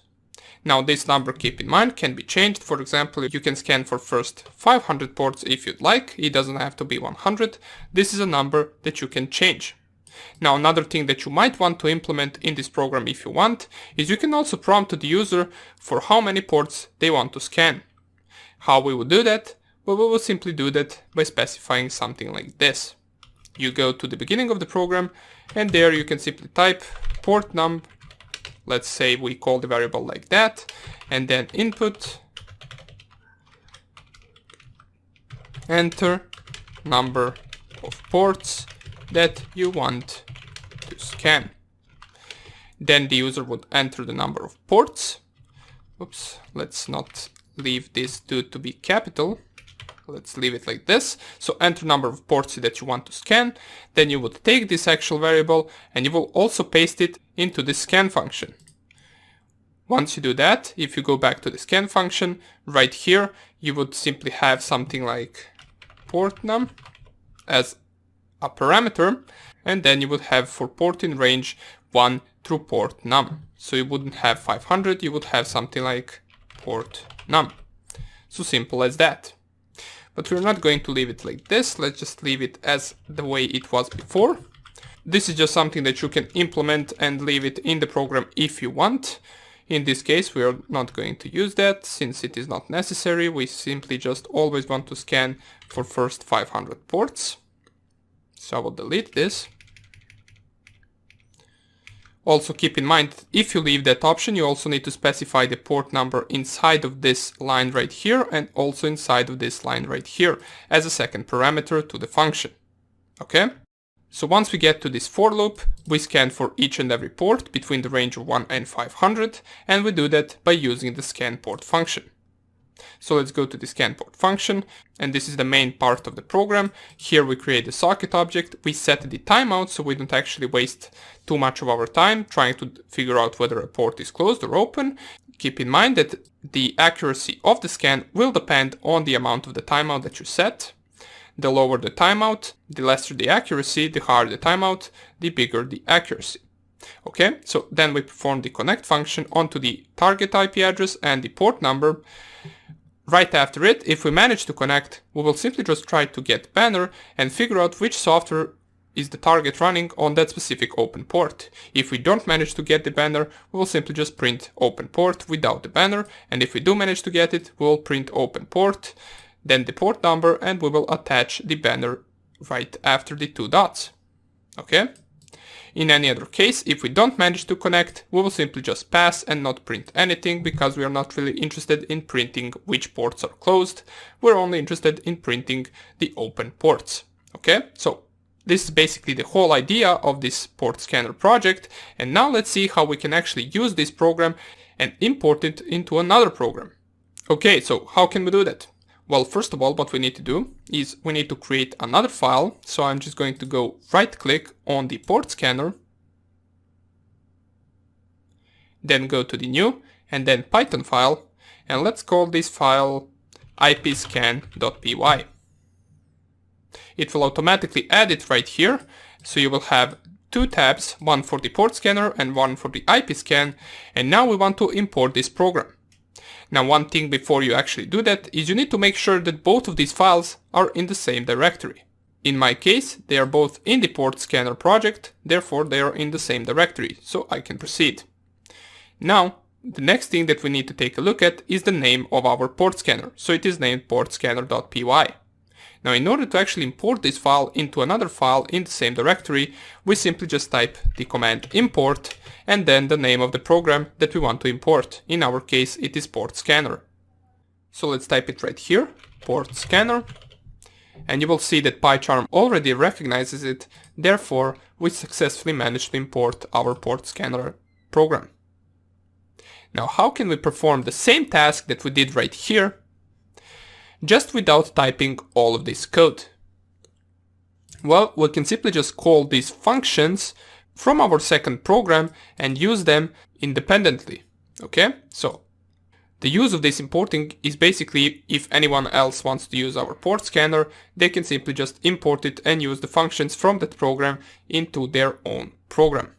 So what we're going to specify right here first is the IP address to, for example, be testphp.voneweb.com. This is the domain name that we used to test with our port scanner before, so nothing new right here. And all we need to do to actually run this port scanner inside of a different program is to call the scan function. Now, at first you might be asking, well, why are we calling the scan function? Well, basically you will notice that by calling this scan function, all of the other functions get called as well. For example, inside of the scan function, we first call the check IP function in order to check for the IP address. Then we call the scan port function, which will scan each and every port that we specify inside of this for loop. And inside of the scan port function, the get banner function gets called in order to print the banner. So we don't need to call specifically all of these functions. We can simply just call the scan function. Okay, so how can we do that? Well, in order to call a function from a different program, we first of all need to specify the program name. Just the same way that you would specify a method from a different library. For example, right here, we used socket library and we called a method or a function, and we called a function from that specific library, but before we had to specify the library name. Same way goes here. We first need to specify port scanner and then dot and then scan. You remember that the scan function takes one argument, which will be the target, as the PyCharm already tells us right here, and our target will be the IP address. And believe it or not, but this is the entire program. Just by using these 3 lines, we can perform the same thing that we did inside of our port scanner project. So this is the power of importing libraries. You can see that anyone who wants to use this can simply just write 3 lines and they will perform the same task that we performed by coding the entire port scanner. But there is another thing that we need to take a look at before we actually try to run the IP scan. You might notice this part right here. Well, we don't really want to run this since, first of all, we are calling this scan function already inside of our IP scan program, therefore we don't really want to call it twice. And we would actually call it because by importing the port scanner into our IP scan, we're also calling this part of the code. Importing a library simply means that we're going to paste the entire port scanner code into our IP scan function. Therefore, this part of the code will also get ran. So how can we make sure that this part of the code doesn't get ran? Well, simply we can type if underscore underscore name underscore underscore equals equals and then open double quotes underscore underscore main underscore underscore. If this is equal to main, then we're going to run this part of code. So let's tab all of these lines in, so they belong to this if statement. And now this part of program will only get ran if we run the port scanner. This line basically means that the actual Python will recognize whether this program is being ran as a main program or it is being imported into a different program and ran from there. In case it is being imported in a different program, like in this case right here, then it will not run this part of the code. If it is not imported into a different program, and if we simply just try to run the port scanner itself, then this part of the code will actually run. And that is the meaning of this line right here.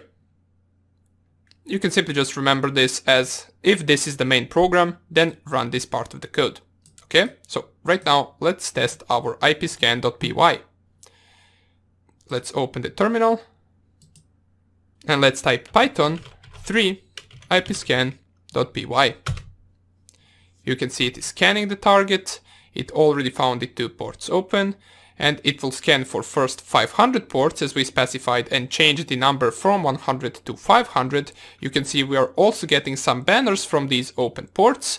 We got open port 106, open port 110, 143.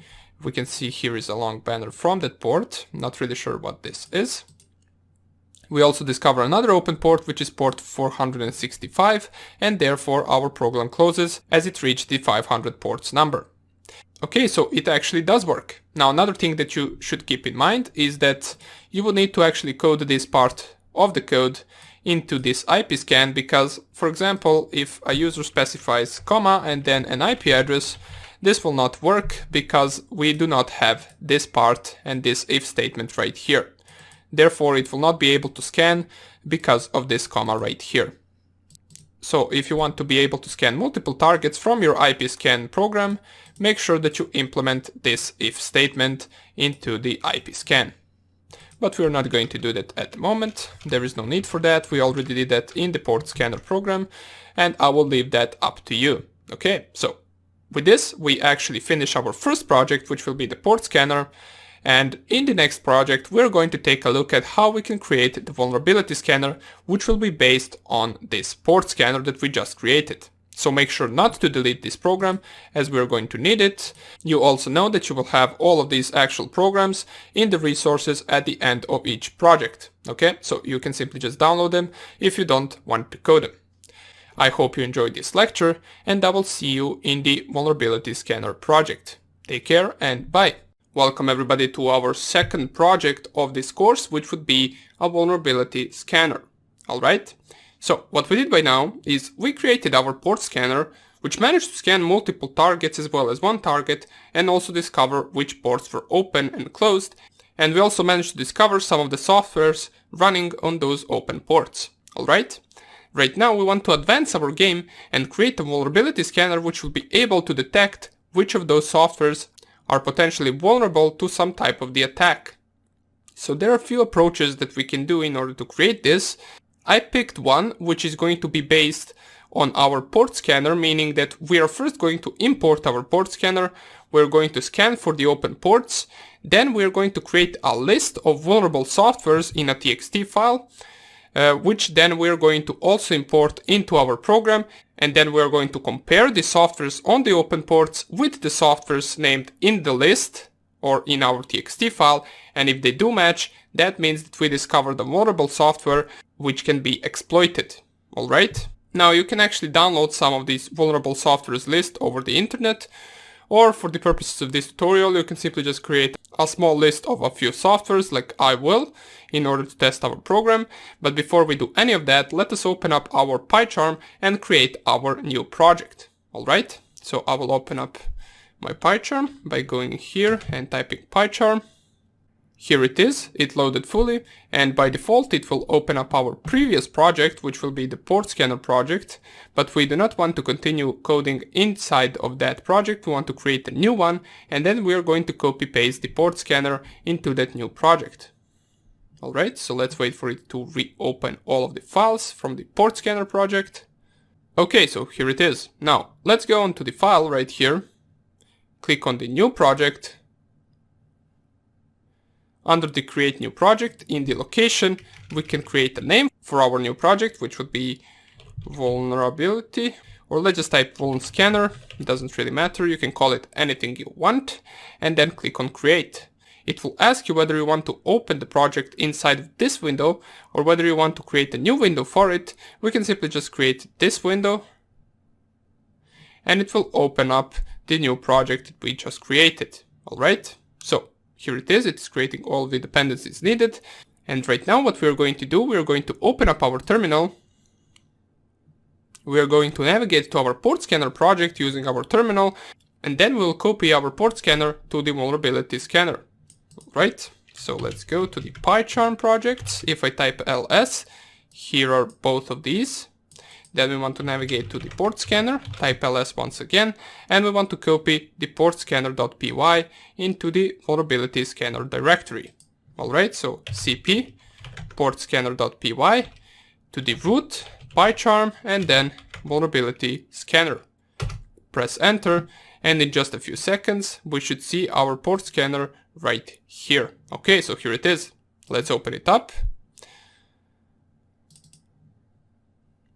And here is our program. Now, as I mentioned previously, we're going to base our vulnerability scanner onto this port scanner right here, but we're not going to code it right in this program. We're simply just going to import our port scanner, as I showed you in the previous video how you can do that, and we're going to perform some small modifications to this program right here. For example, we want to make this program a class. So we're going to delete some of the functions right here, we're going to modify this part of the program, and we're going to create this to be one giant class, alright? But more about that in the next tutorial. For now on, we just simply copy this, we created our new project, and in the next video we're ready to start coding our vulnerability scanner, alright? So, see you there and take care. Bye. Welcome back everybody. So for now we haven't really done anything yet, but we did import our port scanner, and now we are ready to start coding the main part of the program. So let's go to the vulnerability scanner right here, right click on it, click on the new, and click on Python file. So all of this stuff we already learned, we know how to do it, and let's create a program which will be called vulscan.py. Now first thing that we want to do is of course to import our port scanner, which makes sure that it is in the same directory. That is important. And that is actually going to be the only library that we are going to need, since these two libraries, which are going to be the socket library and the IPY library, are already imported inside of this port scanner program. Alright, now you might notice once again that this IPY is actually red underlined, which means that this library does not exist inside of this virtual environment, and we already talked about this before. You need to actually pip3 install it inside of this virtual environment, so let's do that right away using our terminal. Make sure that you're using terminal inside of the PyCharm and simply just type pip3 install IPY. It will install a library for you, and as soon as it is finished, you should no longer have this red underlined. Alright, so let's see. Here it is gone now, and now we have all of the libraries needed to complete our project. Alright, so let's go back to our main part of the program.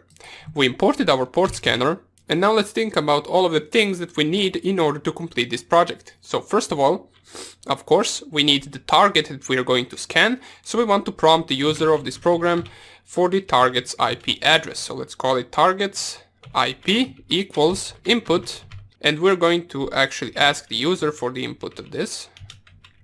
So let's type it like this, and then we can add a star sign, enter target to scan for vulnerable open ports.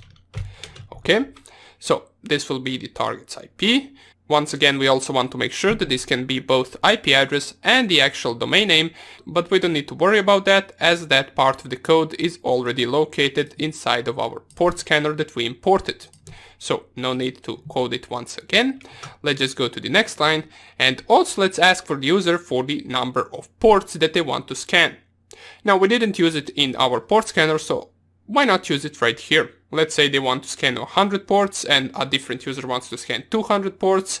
Let's add that as an available option as well. So port number will be equal to the input, and in the second line we prompt the user for the amount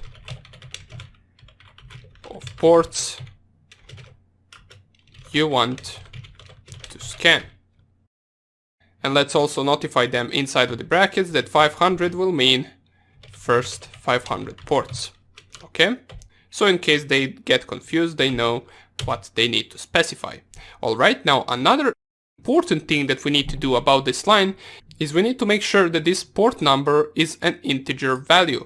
For example, if the user specifies number 100, it will be stored inside of this port number, but it will be stored as a string and not as an integer. Therefore, we need to wrap this entire part inside of an integer function, and this integer function simply just converts whatever is inside of the brackets into an integer value.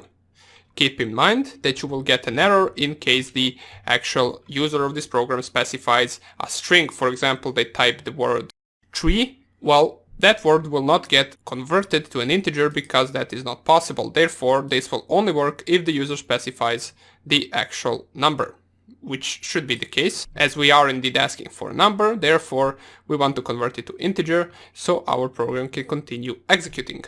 Alright, so now that we got these two things out of the way, there is a third and last thing that we need to ask the user before we actually start running the main part of the program, and that is going to be the actual file from which we're going to read vulnerable softwares. So for this program to run, we need a file. As I mentioned at the beginning of this section, we need a file that is going to store vulnerable software names that then we're going to compare with the softwares running on open ports. So we're going to call that, for example, vul_file, and it will be equal to the input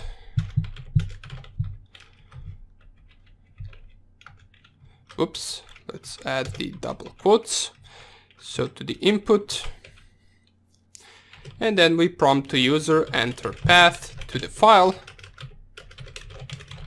with vulnerable softwares. Okay, so now that we finished everything, these are three things that we need in order to run this program. Let's print also the new line character. So right after this, we can have a little bit better view.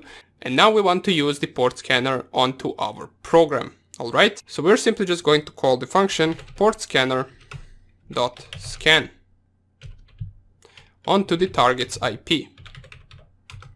Okay, now, if you think about this a little bit, you will notice that this will not actually work. Now, why this will not work? Well, there are a few problems with our port scanner, not with the port scanner itself, but with the way that we imported it and that we are going to use it inside of our vulnerability scanner.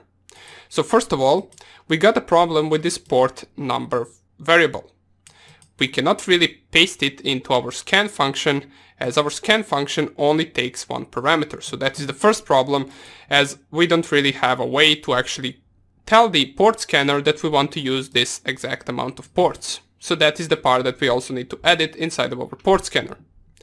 Now, another thing that we want to do is we want to convert this entire actual port scanner into a class. And we also want to get rid of some of the functions that we don't need. And also we want to get rid of this part of the program. Since there is a lot to do with this port scanner, we're going to leave that for the next tutorial. So in the next tutorial, we're going to cover this port scanner and convert it to the best possible way for us to use it inside of our vulnerability scanner. And then we're going to continue from there. Alright, so for now, we simply just prompted the user for the needed things.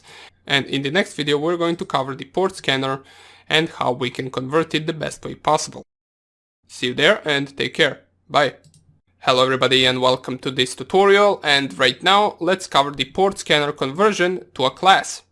Alright, so anyone who's actually covered and learned Python before knows what classes are and knows why they are important, and in this case, in our case, we want to make sure that we convert it to class for the better usage inside of this vulnerability scanner project. Alright, so first thing that we are going to do is we're going to create the class at the top of this program. We're going to create it with the keyword class, and then we're going to call it, let's say, portscan. Open and close brackets and add two dots, and this is how we can create a class.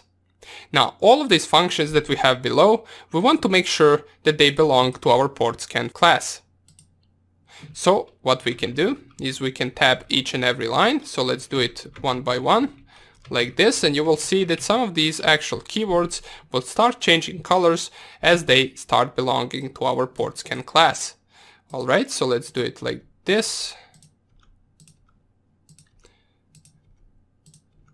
All of it should be tabbed once, so let's go like this, and the scan port at the end.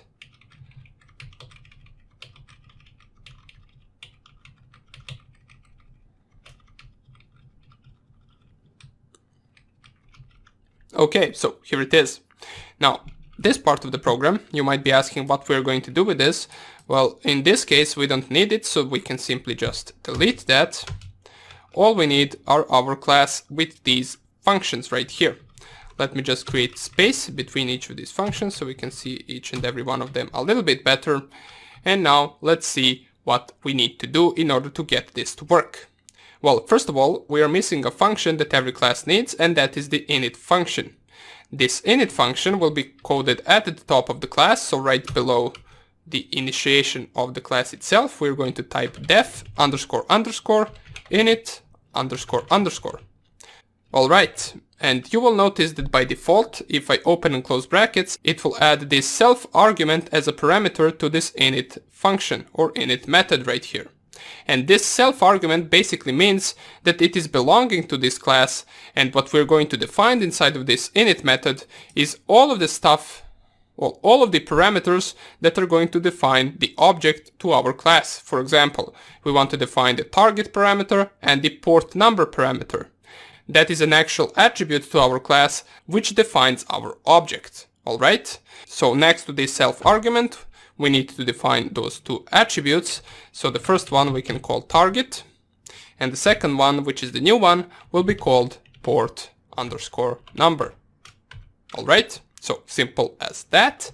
And in order to define them inside of the init function, we simply just type self.target will be equal to target, and self.port number will be equal to port number. And this is just a Python way to actually define them, so nothing really important there. Let me just delete this empty space.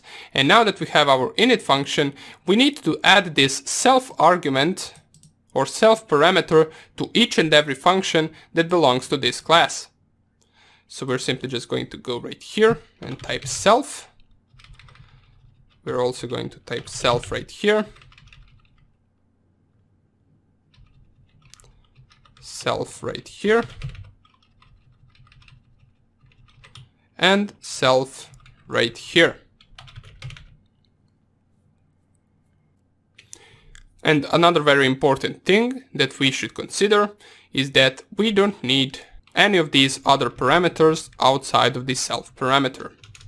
And why is that? Well, once you define those attributes that we need inside of this init method right here, we can access these variables throughout each and every function in our class. So we don't need to paste them as parameters. Let us just delete everything but the self parameter from each and every class. And right here as well.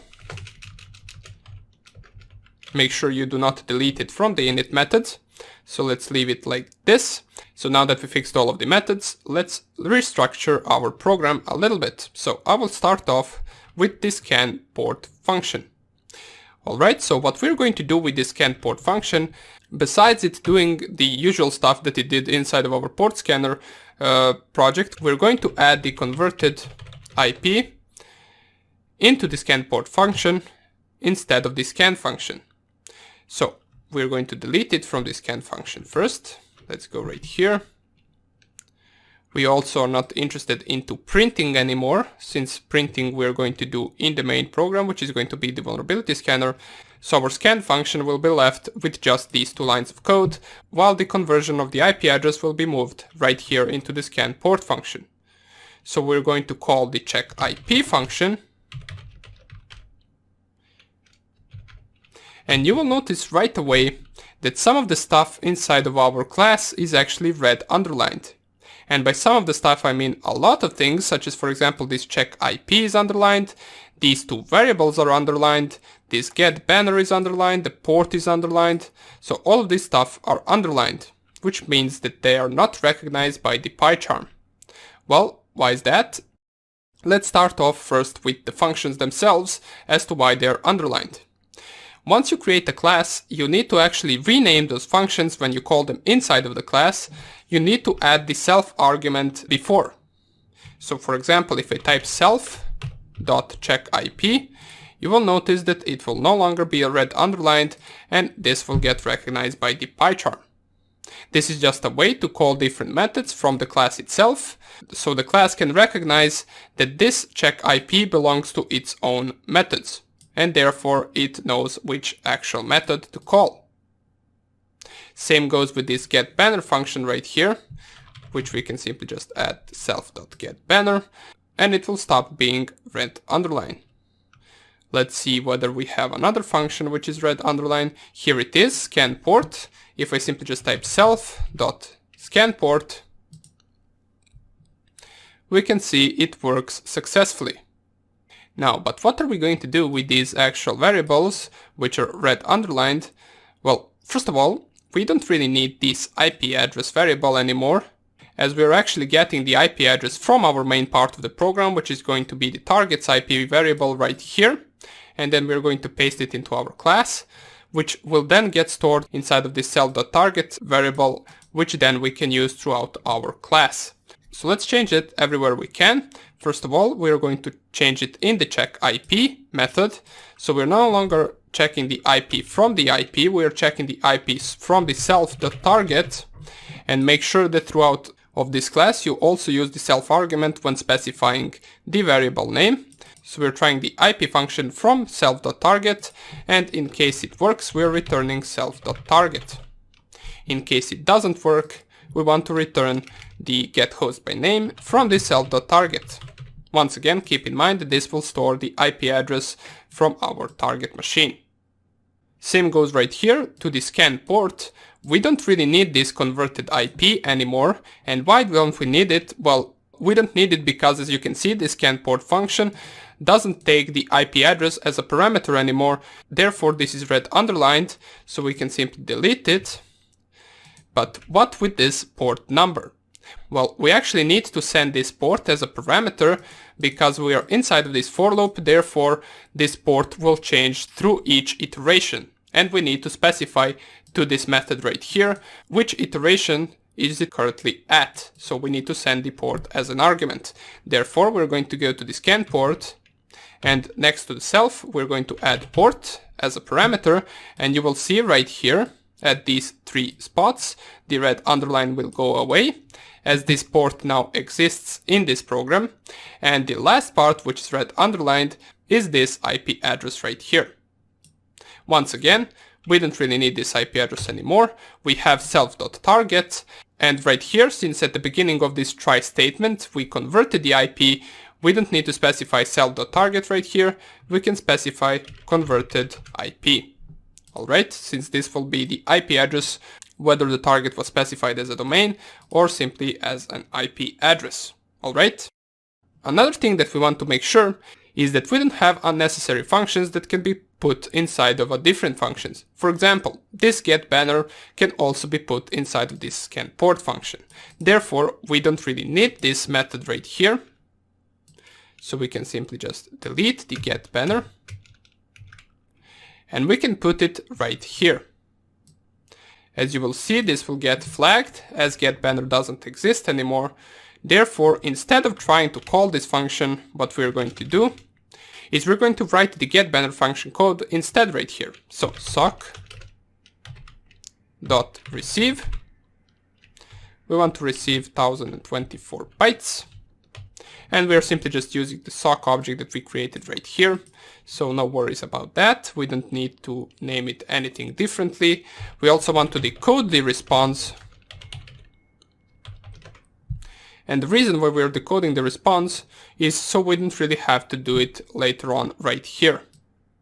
So once we decode the response, we then want to strip it from any unnecessary characters, such as for example \n, and also we want to strip it from \r. And the reason why we are performing this stripping part is because, especially in this program right here in our vulnerability scanner, it is important to strip everything that we don't need from the response, as this banner variable will store the most important and crucial part to our vulnerability scanner. As inside of this program, we're going to compare this banner variable with the actual content from this vulnerability file in order if they match. So for example, if we have the same banner in a vulnerability file and the same banner gets retrieved into this variable, and imagine that we do not strip these actual characters from it, well, our program will not really find a match, as they will be different only by this character. So that's why we're stripping it, as the new line character is not important to us. Alright? So simple as that.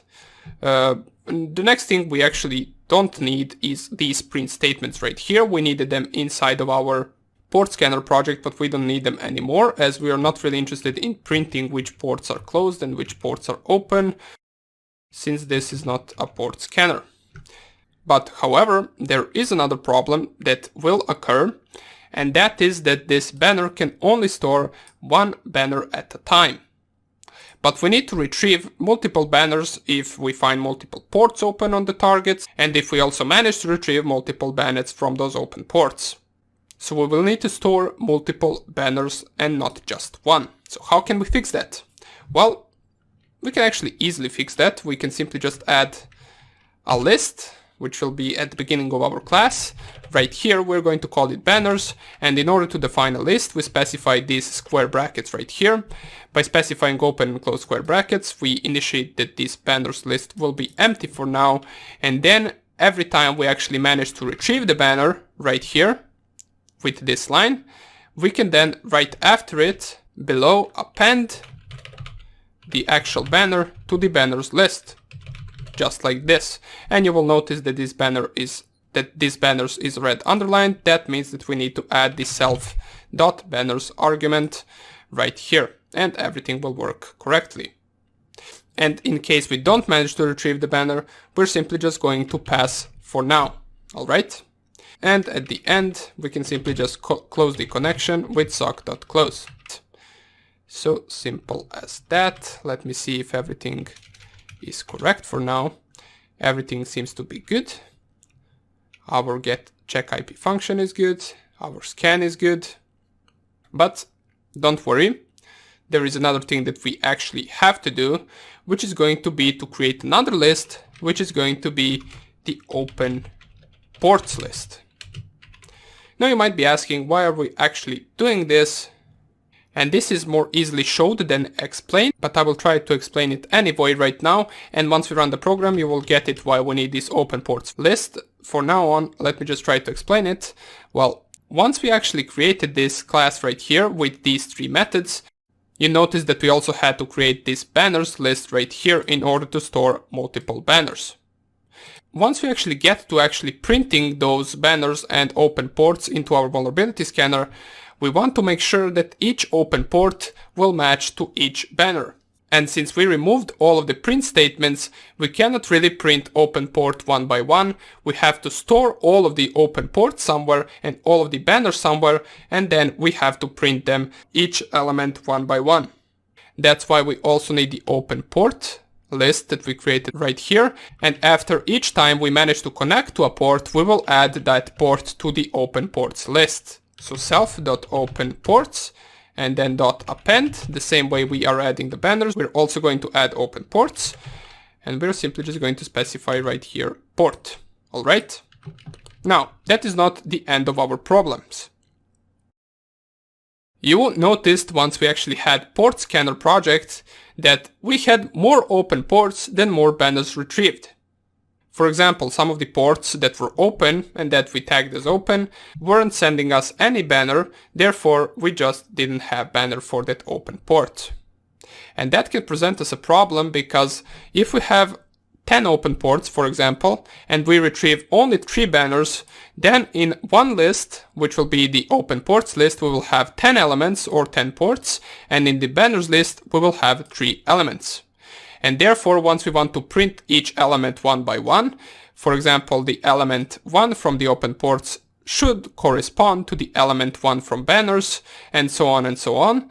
It will get confused in some of the open ports, which don't have banners, will get banners, and it will all get mixed up and it will not be correct. Therefore, we want to make sure that the open port list has the exact same amount of elements as the banners list has. So each element can respond to each element from the different list. How can we do that, since we are obviously going to have less banners than open ports? Well, we can fix that just by, instead of the pass statement right here under the except, we can also append to the banners list. So for each open port, we're going to append anyway. Even if it manages to retrieve the banner, we are going to append. And if it doesn't manage to retrieve the banner, we're also going to append. So self.banners.append, but in this case, we are simply just going to append empty space. We're not going to append any string or anything else. It will simply just be there, so an element can get added to the banners list. Alright? So we simply change this so we can have the same amount of elements in both banners and open ports. And with this, we successfully transformed our port scanner into an actual class that we can use inside of our vulnerability scanner project. And in the next video, we're going to see how we can call this class from our vulnerability scanner. Okay, so thank you for watching this tutorial, and I will see you in the next one. Bye. Welcome back, everybody. Let's see now how we can actually call our port scanner class into our vulnerability scanner program. Alright, so we have everything ready right here. We switched everything that we needed to. We also added some of the lists, some of the specific attributes to this class. We changed some of the functions as well as deleted the getBanner method from this class. And we also added the conversion of IP address into the scanPort method. Alright? So now that what we need to do is we need to see how we can create an object that will belong to this class and how we can use it inside of our vulnerability scanner program. Well, right away I can tell you that this will not work, because with this we're simply specifying the name of the file that we imported and then the function. but this function no longer exists as a separate function inside of the port scanner. That function is now the actual method to the port scan class. So in order to actually call that, we first of all need to create an object that will belong to that class. And we can simply call that object target.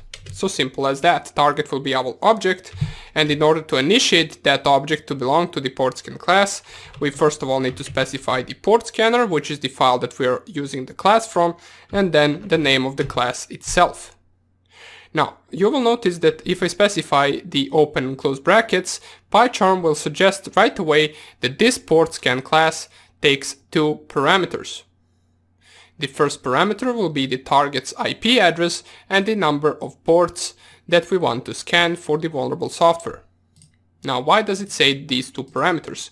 Well, inside of our port scanner class, you will notice that we have two variables inside of our init method. And these two variables are exactly what we need to specify to our object. So we need to know the target's IP address as well as the number of ports. So let's specify that. We already prompted to the user for these two values, therefore we can simply just specify right here target's IP and then comma port number. Alright? And we successfully created the object to our port scan class. Right now, in order to initiate the scan itself, so we can scan for the open ports and retrieve the banners to those open ports, we need to initiate a method from this class. And how do we do that? We need to initiate a method onto our object from the port scanner class. So how can we do that? Well, first of all, we need to check which method we need to initiate, and ideally we want to initiate one method which will call all of the other methods as well. And in our case, that method would be the scan function, as the scan method calls the scan port method, and the scan port method calls the check IP method, as well as checks for the banners and adds them to the list. So we need to type right here target.scan, and simply with just these two lines, we perform the entire scan for open ports and softwares on our target's IP address. All we're left to do right now is compare those banners that we retrieved from the open ports with the banners that we will have in a separate file that we're going to create in just a second. And if we find a match, that means that we found a vulnerable software. Alright, so first of all, we need to perform something, and that will be the scanning of a target. And then we're going to add 2 or 3 banners to the actual txt file, which then we're going to use. Well, let me just show you. It is easier if I just show you. First of all, I will enlarge this, zoom this in, and I will navigate to our PyCharm projects as well as the port scanner project. And here, if I simply just python portscanner.py, and let's say we test this website, testphp.vulnweb.com, press here enter, it will scan for the open ports and we will retrieve some banners from it. Then we're going to copy these banners and add them into a txt file, which then we will use inside of this program. So let's say we want to copy first 2 banners. Alright, we're just going to wait for a few seconds for this scan to finish, and keep in mind we are using the port scanner tool that we created, so you can see it can be sometimes useful, especially when you try to gather more information about the target's machine. Alright, so here it is, it has finished. Now let's copy this. We don't need that IP address, we're going to copy this.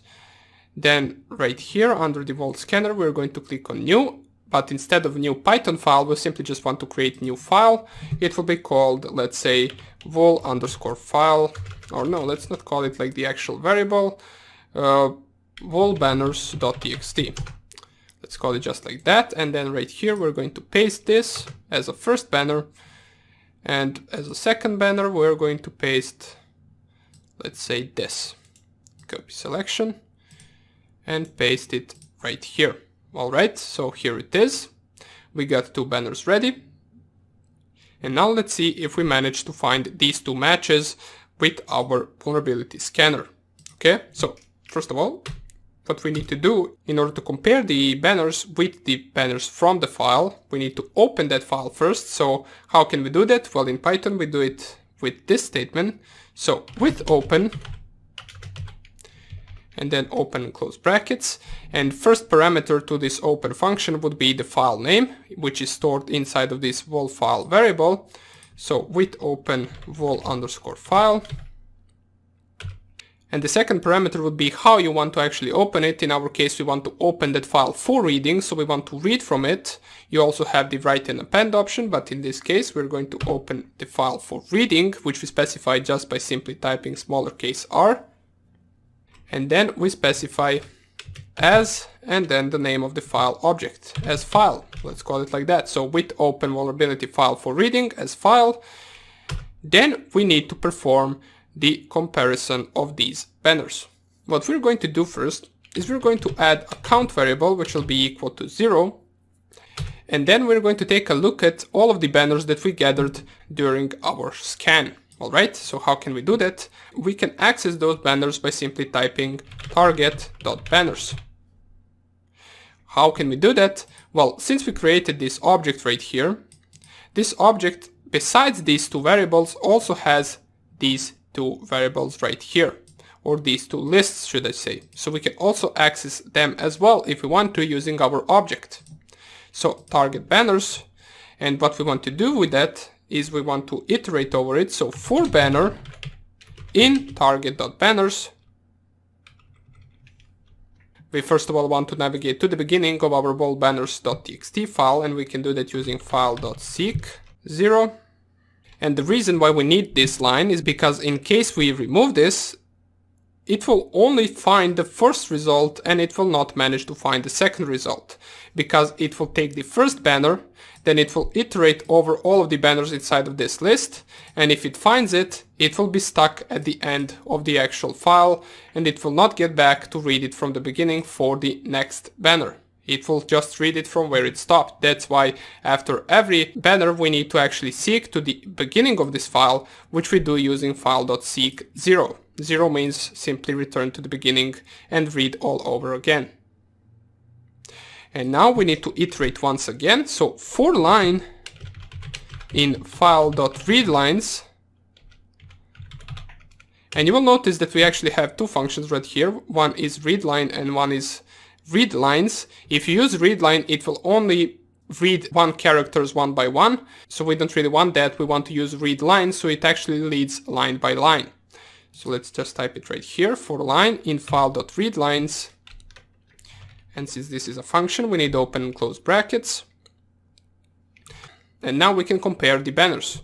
If line.strip, we want to strip it from anything that might cause some problems in matching these two banners. And keep in mind that this line is simply just a line from the txt file. For example, it can be this, and then we need to compare that with the banners from this list right here. So if line.strip in banner that we are currently reading from this list. So if line.strip in banner, and then here we want to print, let's print it like this. So open single quote, 2 exclamation marks, and let's print in capital letters, for example, vulnerable banner. And then let's also add double quotes to our actual string, so we can add it between the banner plus the banner itself, plus, and then single quotes, double quote at the beginning, and then on port. And let's print it like this. Plus the string. And here we want to actually print the port number corresponding to that specific banner. So how can we do that? Well, that is why we need this count variable, since this count variable will keep a track of each element that we pass by scanning each and every banner. So each and every banner will correspond to the exact same number of elements inside of this open ports list right here. So for example, if the count variable came to number 3, that means we are scanning third banner, and that third banner will be correspondent to the third element of the open ports list, which will be the actual port number to that specific banner. So in order to access that list, we need to type the target object dot open ports. We can access it the same way that we access the banners, so dot open ports. And here we need to specify which element are we looking for, and we specify that in the square brackets right here. So then we add right here count. So simple as that. For some reason we are getting these red lines in, for example, line.strip port scanner.port scan. And why is that? Well, let's just finish this so we don't forget the last line, which will be to actually increase the count variable by 1. And you need to keep in mind where are you actually increasing it, inside of which loop. Well, you want to increase it inside of this loop, but you don't want to increase it inside of this loop. So you want to increase it after you pass every banner. You increase the element by 1 because you proceed to the next banner in the list. Therefore, we want to increase it right here. So count plus equals 1. Okay, so everything seems to be working correctly. We just seem to have a bunch of errors right here, but let's try to run the program so we can see what type of errors are those. So we'll scan.py, and it says right here invalid syntax. Let's see where that is. Invalid syntax inside of the vol file. Okay, so we have a bracket extra, so let's delete this. Try it once again. Oh no, we actually do not have a bracket extra. We're not even fixing the correct part. It is inside of this vol file. Yeah, we have an extra square bracket right here, so let's delete that. And if I run it once again, we can notice that we no longer have any error. So this extra bracket right here created us the problem throughout the entire program. So now that we fixed it, this should work. Enter target to scan for vulnerable open ports. Let's type test.php.vulnweb.com. We want to scan for first 100 ports because both of the vulnerable softwares are located inside of the first 100 ports. And we want to enter the path to the file with vulnerable softwares. Well, in our case, since the actual file is inside the same directory as our program, we don't need to specify the path. We can simply just specify the file name. But if this file was in another directory, you would need to specify the full path to that directory. In our case, volbanners.txt. Press here enter, and now we wait for it to perform the scan first of the first 100 ports. Then it will go to this iteration right here with opening of the file and then comparing the banners, and if it manages to find the banner that matches in both of the banners list and the actual file that we open, then it will print that the vulnerable software has been found. Alright, so let's see right here. It might take a few seconds to finish. And here it is. We found two vulnerable banners, as it prints right here. Vulnerable banner with this name right here on port 21, and vulnerable banner with this name on port 22. Alright, so good. We managed to find the vulnerable banners, and now we can simply just proceed to exploit the target with these two vulnerabilities. Alright, so that would be about it for this vulnerability scanner. As you can see, it is not really that big of a project. It is mostly based on our port scanner. We simply just compare the actual banners from the file and the scan itself, and then we print it out. Alright, so once again, this is something that you can download from the internet, or you can simply just create it by yourself, just by adding multiple vulnerable banners to this list and then creating your own list. And then you can use this program in order to scan the target. In the next video, we're going to perform the recap of this actual project. We're going to see once again how this program works, briefly explain it once again in case there is something that you missed or did not understand, and then we're going to proceed to our next project. Thank you for watching and see you in the next lecture. Bye. Welcome back. Let's perform a recap on our vulnerability scanner. Alright, so let's go step by step. So the first thing that we did is we imported our port scanner that we coded in the previous project. Now, in order for this port scanner to work, we performed some of the modifications to the code itself by adding the actual port scan class, which will have these multiple methods, and each one of them will perform a separate task. We also performed some little modifications to the actual parameters themselves, and also deleted the getBanner function, and we put it inside of the scan port function. We also removed all of the print statements as we do not need them, and we added two different lists, which is the banners list and the open ports list, in order to be able to print the banners and open ports inside of our vulnerability scanner. After that, we then created these three variables which will store all of the needed information for our port scanner to run. We initiated an object right after it, which will belong to the class portscan. We then initiated the scan itself by calling the scan method from the portscan class. After the scan has finished, we now know that after this line, in our open ports list right here and in our banners list right here, we have all of the results ready. So then after the scan, we open the file which contains the vulnerable softwares on an open port. As soon as we open the file, we created the count variable, which is really important in order to keep the track of elements in the banners and open ports as well. After every banner that we scan, we increase the count variable by 1 and proceed to the next banner, and then we compare the line with the banner itself, and if there is any part that matches with the banner, we will print it as a vulnerable banner as well as specify which port the software is running on. Alright, so now that we recapped all of the things that we did, let's perform one final test to see whether it works. If I clear this, Python 3, and then vulscan.py. Let's perform the same test once again, vulweb.com. First 100 ports, and vulbanners.txt.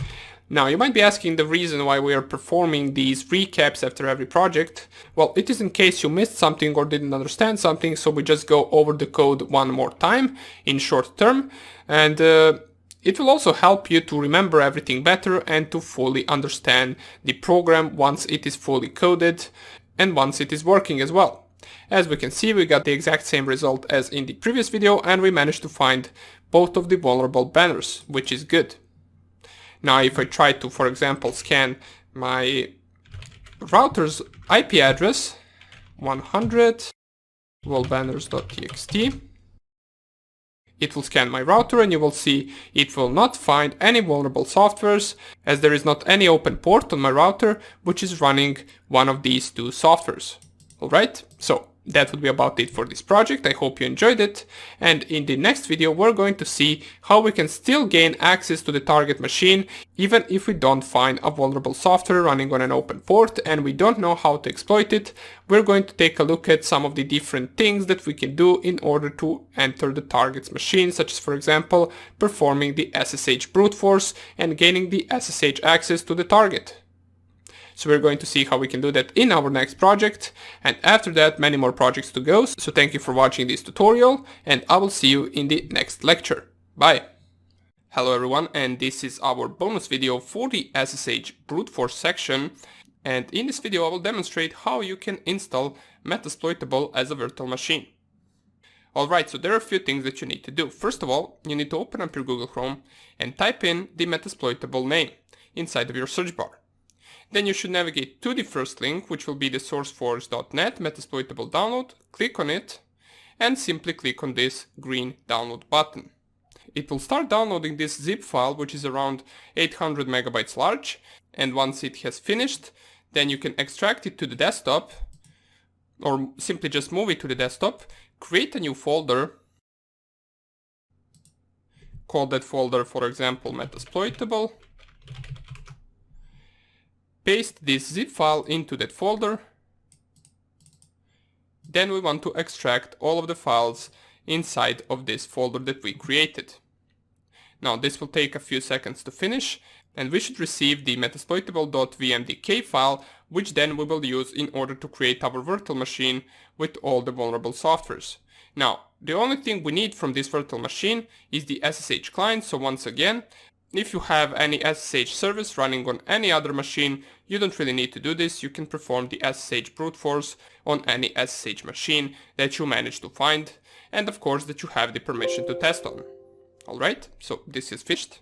We got this file right here, and you will see a couple of files in which we are interested in this Metasploitable file, which is .vmdk. It is the size of 1.79 gigabytes, and right now we need to open up our VirtualBox.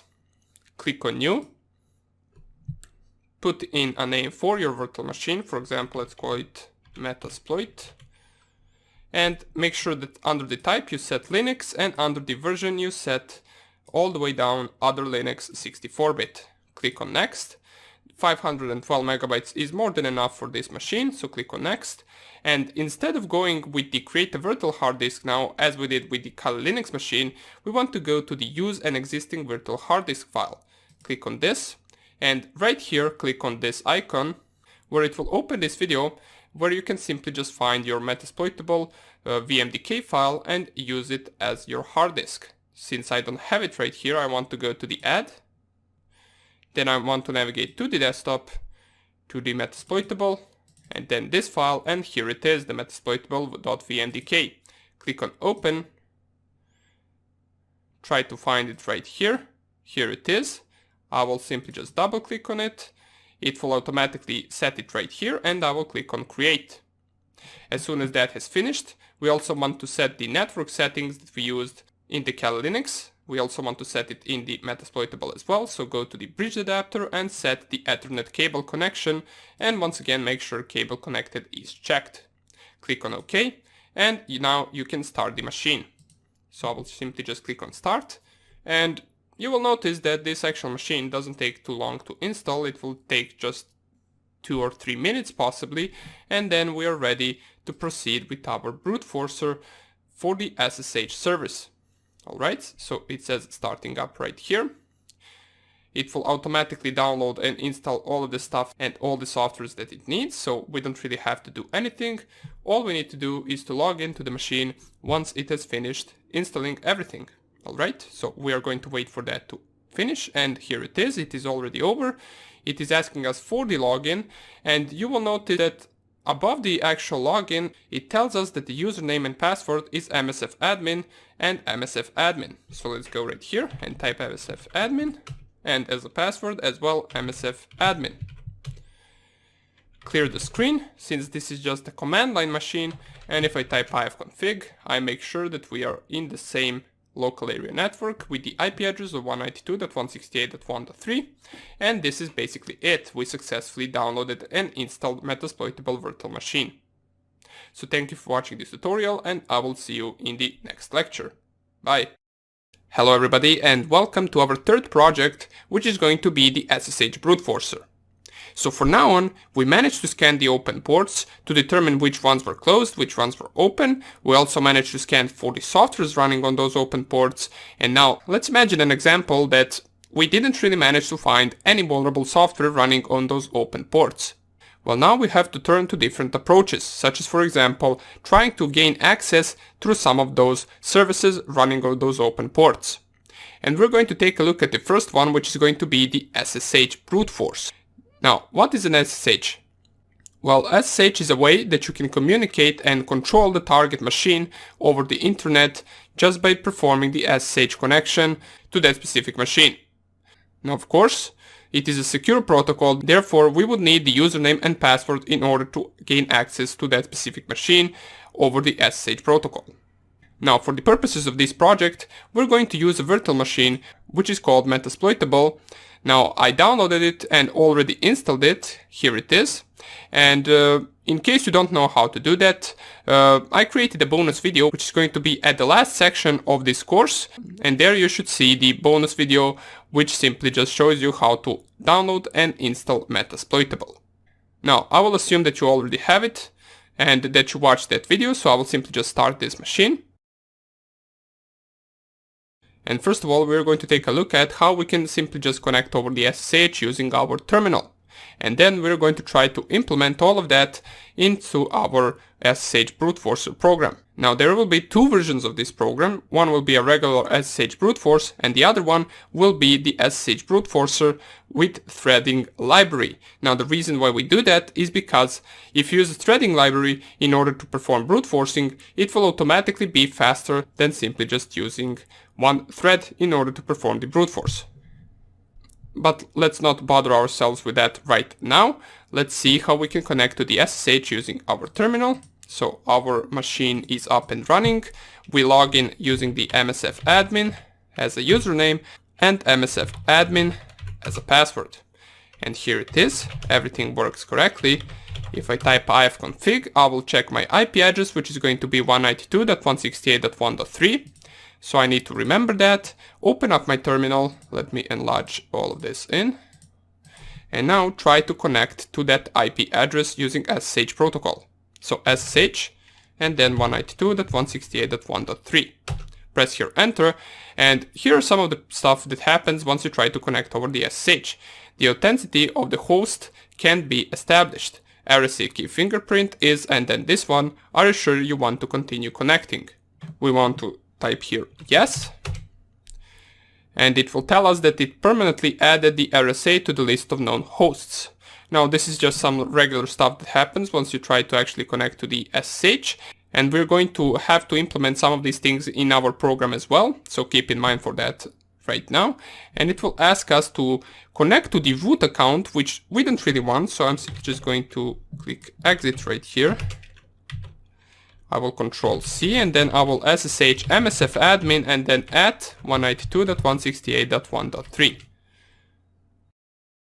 Okay, and the password will be MSF admin if I'm not mistaken. And here it is, we successfully managed to connect to the MSF admin account on the Metasploitable virtual machine using the SSH from our terminal. Alright, and now if I type ifconfig in this terminal, you will see that we get the exact same IP address as we got when I typed ifconfig inside our Metasploitable. So we basically got something like a reverse shell running, and we can execute any commands we want, and we can do anything onto our Metasploitable machine. So let me exit this, since we are not really interested in doing this over terminal, and let's start a new project on SSH Brute Forcer. Now, of course, I showed you an example. Let me just open up my PyCharm. Now, of course, I showed you an example in which we actually know the password to the target, and in our program we want to make sure that we do not know the password, and we will try multiple passwords until we actually find the correct one. Okay? And then once we find the correct one, we will print it to the screen, found password, and we will print the username and the password for that specific account. Now, by default, we will probably open up our previous project, which is going to be the vulnerability scanner. Yeah, here it is. But we want to, as usual, create a new project, which we will call the SSH Brute Forcer. So let's wait for all of this to load up. Okay, so it loaded up. Let's go to the file, new project. Let's name the project to be SSH Brute Force. Click on create. We want to create and open the new project inside of this window. Let's wait for it to create the virtual environment for us and all the dependencies. And now we can simply just create our Python file by right-clicking, new Python file, and let's call it sshbrute.py. Easy to remember, so all we are going to do in this video before we end it is we're going to import the needed libraries for this program to work. Now, let's type the import command, and the first library and the most important library for this actual project is going to be the Paramiko library.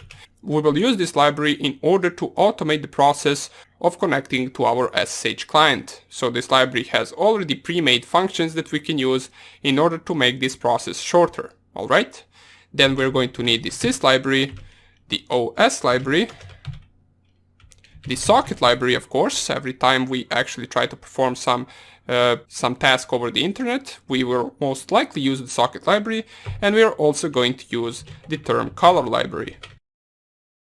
Now, you will notice that out of these 5 libraries, 2 are actually red underlined, which means we do not have them installed inside our virtual environment. So let's install them. We already know how to do that. We will open up our terminal inside our PyCharm and type pip3 install, and first let's go with the Paramiko, since Paramiko is essential for this program to work, while as term color we don't really need, but it will make our program look nicer. And we can see it successfully installed Paramiko, and now let's pip3 install term color. Alright, so pip3 install term color, and this will finish in just a second. Here it is.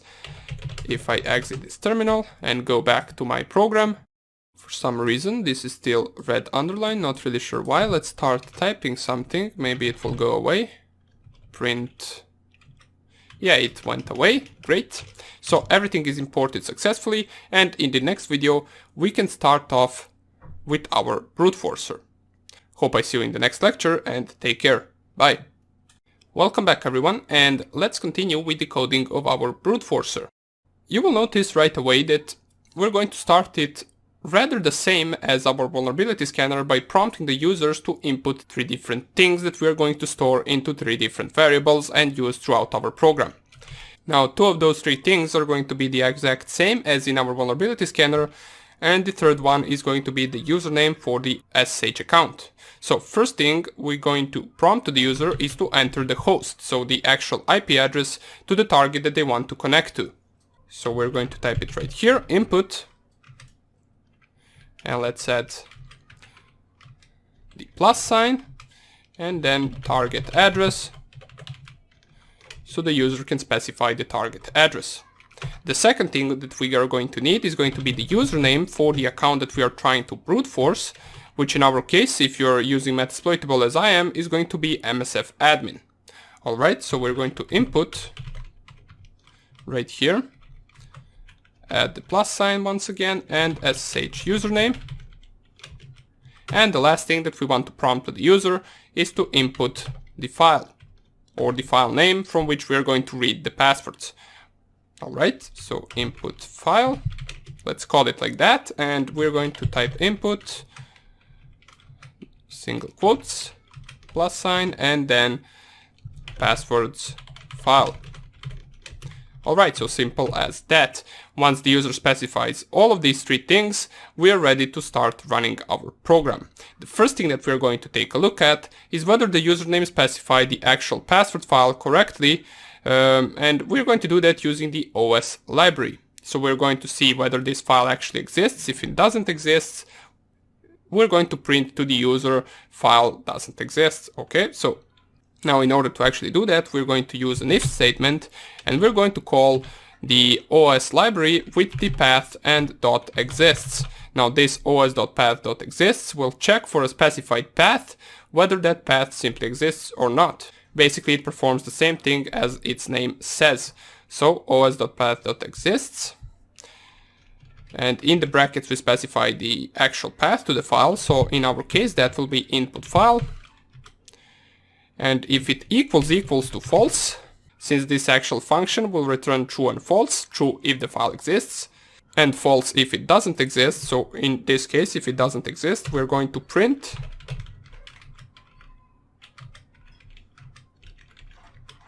that file doesn't exist. And we also want to make sure that we add right here slash path, in case the user specifies path and not just the file name. And then we're going to use the sys library in order to exit the program with number 1. So sys.exit in case that file doesn't exist, so the user can actually rerun the program and specify the correct file. Right now that we did all of this, we need to actually proceed with the main part of the program, which is going to be the comparison of the passwords with the SSH client. So in order to do that, we're going to have to open file first. And to open this passwords file, we simply just use the same thing as from the vulnerability scanner, which is the statement with open, and then we specify the file name. In our case, it is stored inside the input file variable, and then we open it up for reading. Once we do that, we simply create a file descriptor name, which is going to be just file, and then we check all the passwords line by line. So for each line, in file.readlines, and keep in mind that you need to use readline with S, and there is also readline, but readline will only read character 1 by 1, and we want to make sure we use readline, so we read line by line. Alright, once it reads the line, that line will be a password, and we're going to set it so password equals line, and that line we want to strip out any character that we don't need. For example, the new line character, we don't really need it inside of this string, so we're going to strip any unnecessary thing and store it in a new variable that we just created, which is going to be called password. Alright, once we have the password ready to test, then we can simply just try to connect with that password. And in order to do that, we're going to use a function ssh underscore connect with this specified password. Now, you might notice right away that this is red underline. And the reason why this is red underline is because this function doesn't even exist. Now you might be asking, why are we using it if it doesn't exist? Well, we're going to code it in the next video, and inside of this function we're going to use the Paramiko library in order to automate the SSH connection to the target. Alright, so that would be about it for this tutorial, and I will see you in the next lecture. Bye! Welcome back everyone, and right now we are ready to start coding our SSH connect function. In the previous video we coded all of this. So this is just the base part of the program where we ask for some important information, then we check whether that information is correct, and then we continue with the actual brute forcing. Right now we're going to code the SSH connect function, and let's do it at the beginning of the program. We're going to define it first, define SSH_connect. And this function will actually take two parameters. One of them is going to be the password, which we specified right here, and the other one we're going to actually declare right here in the brackets, and we're going to call it code to be equal to 0. What this means when you simply specify code to be equal to 0 is, in case we don't really specify anything as a second parameter right here in this line, that means that this code parameter will automatically be set to 0. Alright, and we want it like that. So let's add two dots right here and start coding the part of the function. First of all, we need to create a variable which is going to be called SSH, and that variable will be equal to paramiko.sshclient. So we're going to use this sshclient function in order to declare this variable, and then we're going to use this variable to set missing host key policy.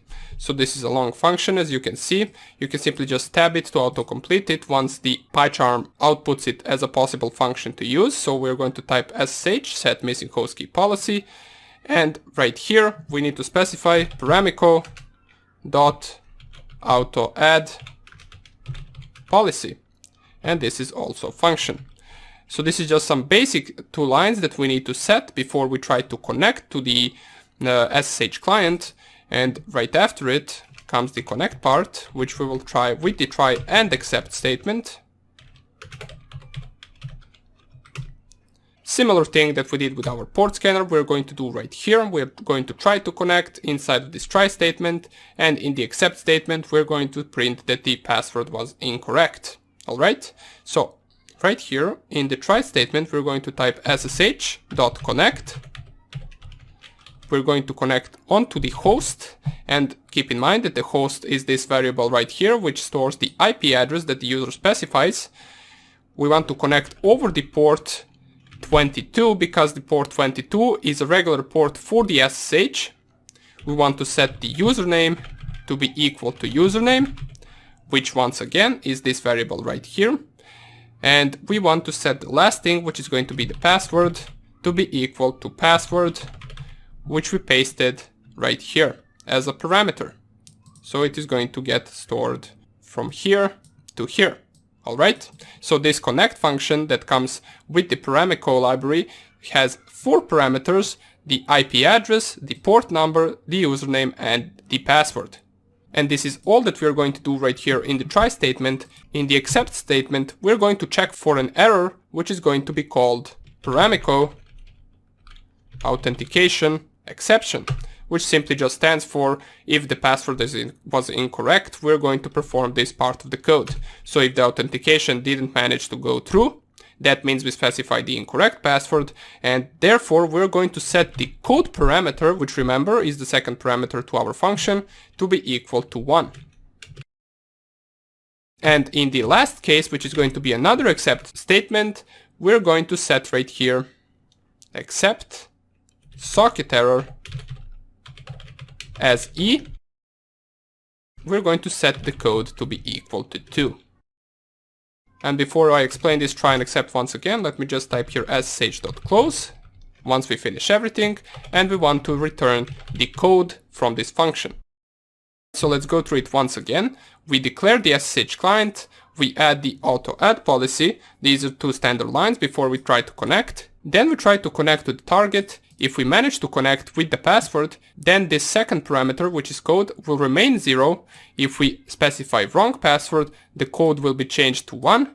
And if there is any error during the connection, for example, we cannot connect to the target because it is offline, then the code will be 2. Therefore, once we return the code and we check it, then we will know which password is correct and which password isn't correct. Alright, so we're going to finish that in the next tutorial. For now on, we got our function ready. And before I finish off this lecture, I will just add right here that the response is going to be equal to SSH connect with the password. The reason for that is, since we are returning the code from our function, we want to store the result inside of a response variable. Therefore, this response variable will contain the value of the code, whether it is 0, 1 or 2. Alright, so simple as that, and let's continue in the next tutorial. Hope I see you there, and take care. Bye. Welcome back. Let's wrap up our program and run it for a test. So, there are a few things that we actually need to finish before we do that. For now on, we got the main part of the program ready, which is the connect function. We used up all of these 4 libraries, and we are just now going to use the term color library as well. And we also managed to open the file, read the password from the file, and now we need to compare the actual code that we return from the response and see whether that password is correct or not. Alright, so the last line is us returning the code and storing it in the response variable. So let's think about what we need to do after it. Well, we need to compare the actual response with 0, 1 and 2. Simple as that. So in the try statement, we're first of all going to compare if response equals to 0.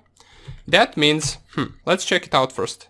What 0 means? Well, since 0 is a parameter that is already set by default, or the code is parameter that is already set by default to be equal to 0, and we do not change it if we manage to connect, that means that 0 equals successful connection.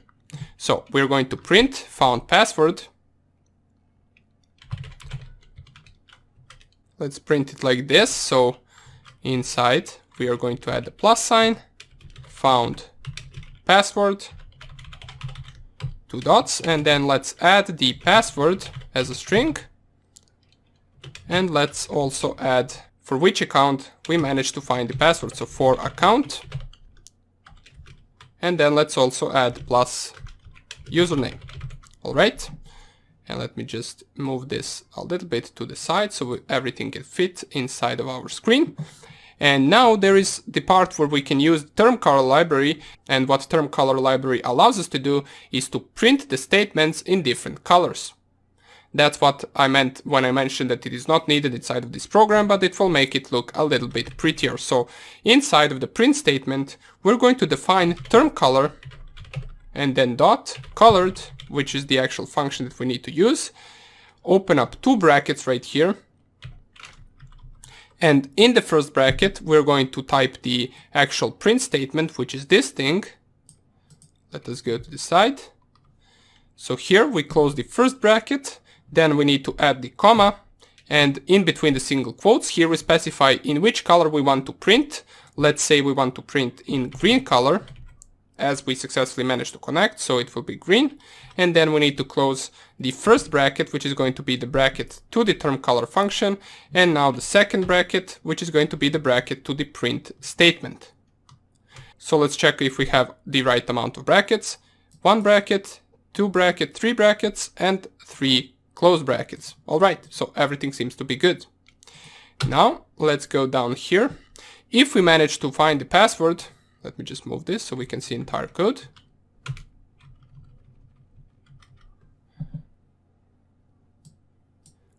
If we manage to find the password, then we can break out of this program. Since we don't really need to test anymore, we managed to find it. In case we don't manage, which will be the else if statement, or else if response equals to 1, then we will simply just print incorrect login, and we're going to add the password so we can see which password is incorrect. And the last case, which is if the response is equal to 2, then we're going to print simply just Let's print it like this. And let's print can't connect as an error, so we didn't manage to connect, possibly the target is offline. And after it we want to sys exit the program. Since we didn't manage to connect, there is nothing really more to test right here. And after it, as the except statement, we want to print any other exception in case there is some exception that we didn't cover, such as connection, wrong password, or didn't manage to connect. We want to print it right here, so except exception as E. We want to print that exception, so print E, and then we can pass.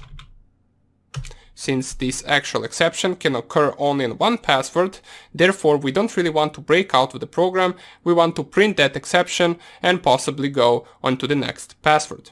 Okay, so this is the entire program. Let's see if there is anything that we didn't code. Let's delete this empty space right here. We used up all of the libraries that we imported. This is the part of the program where we check for the password, and this is the actual connection part of the program. Alright, so let's test it up. We're going to open up our terminal, enlarge everything so we can see it better. And before we actually test it, you might notice that we're missing one thing, and that thing is going to be the passwords list. Now, once again, for the purposes of this tutorial, I'm going to create a small password list with around 10 passwords. But if you were to perform a real-life attack, you would actually use a lot bigger password with possibly tens of thousands or hundreds of thousand passwords and see which one is correct, if you manage to find it. Now, of course, in the bonus videos, I will leave a video where I will show you where you can actually download some of the bigger password lists that are used for real-life attacks, but right now we're going to test it on a small password list that we're going to create. So let's go right here, right-click. Oops, right-click right here, new, and we want, well, we don't want that. We want to go once again, new file, just a regular file, and let's call it passwords.txt. And let's add some random passwords, such as, for example, hello world, 123, 54321, password 123. Let's type in another password, test 4321. Let's add a real password right now so we can see whether it works, which is msfadmin, and let's add two more passwords. So root and root123. Why not? So we have around 9 passwords, so let's add one more so we can circle it to 10. 1, 2, 3, 4, 5, 6, 7, 8, 9. And this is our password list. Alright, so let's test our program. We have our terminal open. We zoomed everything in. Now let's go to the PyCharm. Let's go to the SSH brute force. And right here, we want to run the sshbroot.py. So Python 3 sshbroot.py. We have somewhere invalid syntax, so let's see where that is. File.readlines.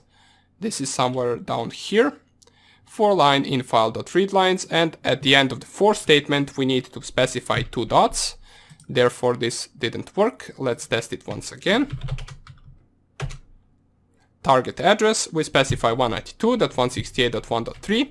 And once again, in order to check out the IP address of your target machine, you simply just type ifconfig inside of your Metasploitable, and you will get the inet address right here, which is 192.168.1.3 in my case. In your case, it will most likely be something different. So don't specify the same thing right here. Okay, so now that you specify this, press enter. The SSH username for the Metasploitable is msfadmin.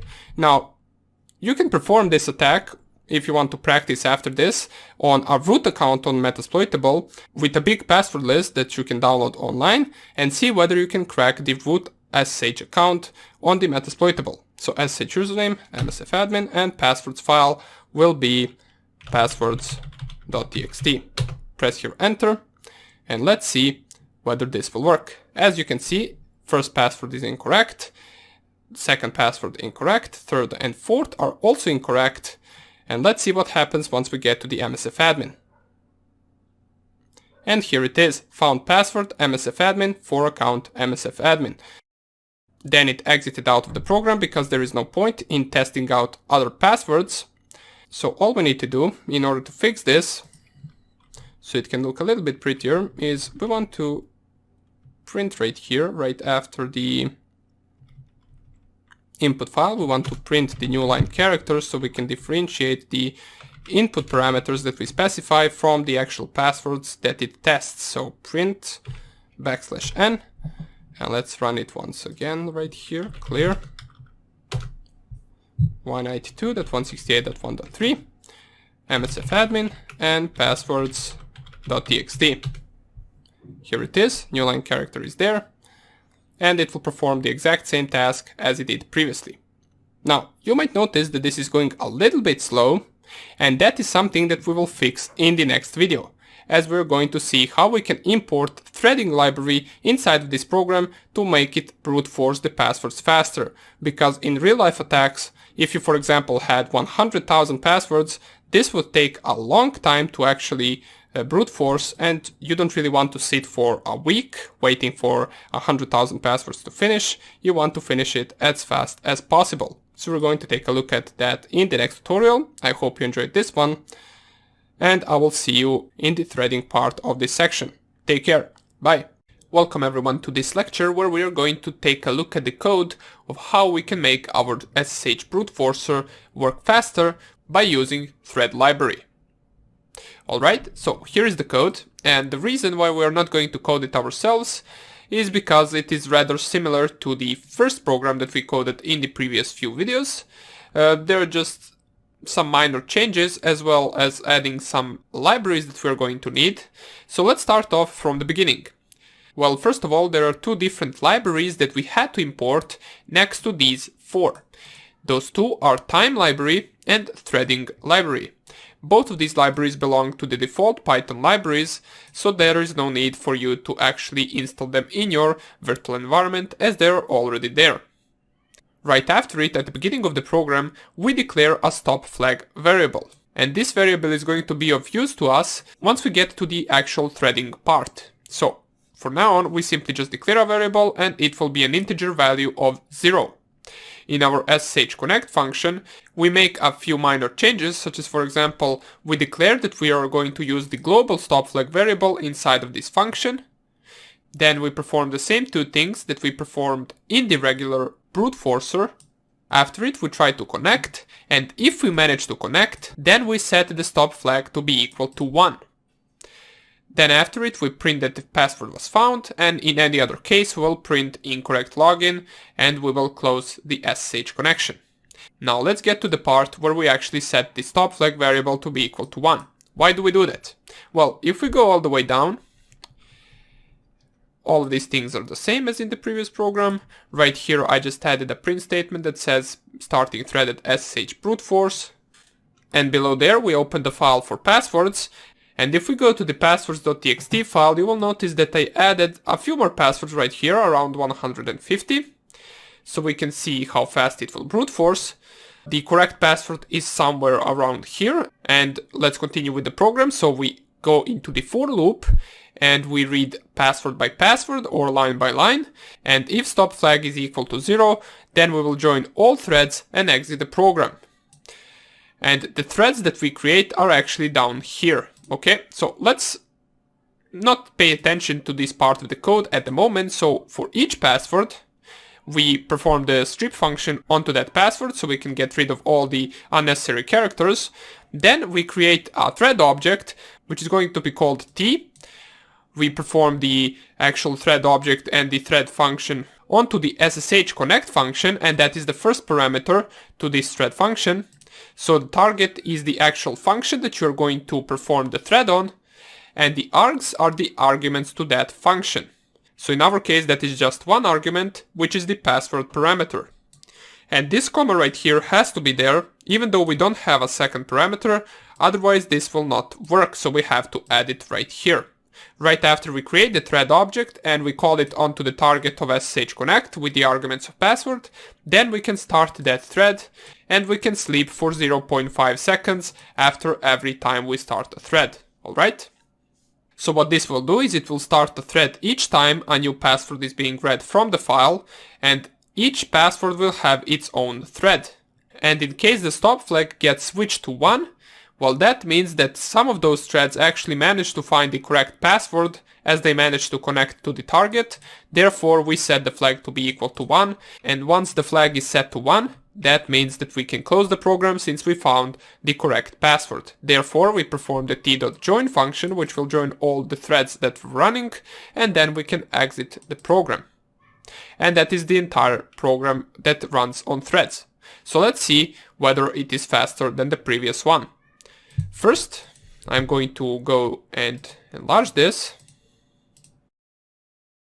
Then I will navigate to the PyCharm and then SSH brute force. And first we will run the previous program. So the previous program had no threading library. And let's see how that one will do. So the target address is 192.168.1.3 in my case. The SSH username is msfadmin. And the passwords file is password or passwords.txt. Press here enter. It will start running. We can see we got some incorrect logins. And you can see each password takes around 1 second to finish.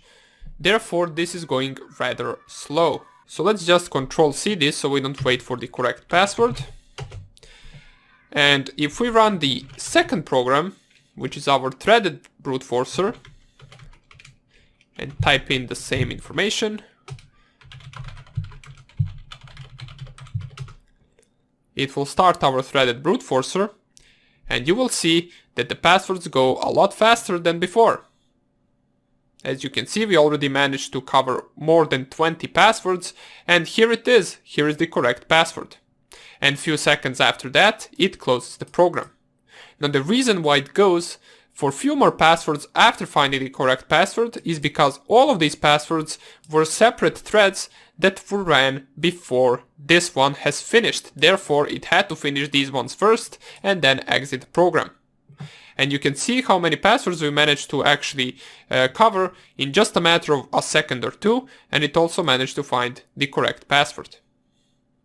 Now the reason why incorrect passwords are printed in red is because I also added a print statement somewhere around here, which says that we print the incorrect password in red color by using termColor.colored function, which we already covered before. That's basically it for this SSH brute forcer. I hope you enjoyed this section as well as the previous two.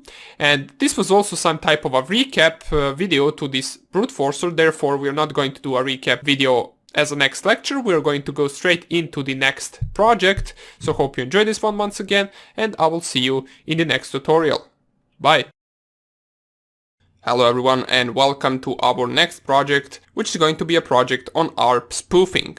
Now this is going to be a little bit of harder project than the previous few that we did, since we're going to interact with different packets and different internet protocols inside of this section. We're also going to introduce a new library, which is a massive library called Scapy, which allows us to modify, send and receive different packets and responses. Alright? Now, for those of you that are not familiar with networking, with ARP spoofing or with ARP packets in general, I will make sure to leave some of the resources links so you can read more about the ARP spoofing and understand it a whole lot better. In this project we're going to create two programs. First one is going to be the manual ARP spoofing, so we're going to go through the entire process of ARP spoofing line by line. We're going to see the responses, how it happens, what we need to specify in order for ARP spoofing to happen, and then we're going to create a second program which is going to automate that entire process. The reason why we are first performing the manual ARP spoofing is so we can understand everything a little bit better. Alright? Now let's explain ARP spoofing briefly. Well, let's imagine we have three machines on the network. The first one is router, which is routing the connections. The second two are two different laptops. One of them is the target laptop and one of them is the attacker laptop. Now the attacker machine sends the ARP packets which tell the router and tell the machine that their connection should go over the attacker's machine. How do they do that? Well, simply the attacker sends the router a packet which tells the router, hey, I am the target machine, you can send the packets to me instead of the real target machine. Then what we do with those packets, we read them and then we can forward them to the actual target machine, so the target will have no idea that anything is happening since the packets are arriving at the destination. We do the opposite to the target, so we send the ARP packets to the target, which tell the target machine, hey, I'm the router, please send the packets to me, and then the packets that were supposed to go from the target machine to the router go first to our machine and then we forward them to the router. And therefore, we are the man in the middle there by ARP spoofing the connection. Alright, so another thing to keep in mind is that this will not work on all networks. It will only work on some networks where ARP spoofing is still possible. There are a bunch of different networks in the world that have security measures that prevent ARP spoofing. But there is even more of them that do not prevent ARP spoofing. So that's why we are covering this project. Let's start with creating the project inside of a PyCharm. Here it is. I already went on file and then new project, so I will simply just type right here ARP spoofer. Click on create. We want to create on this window.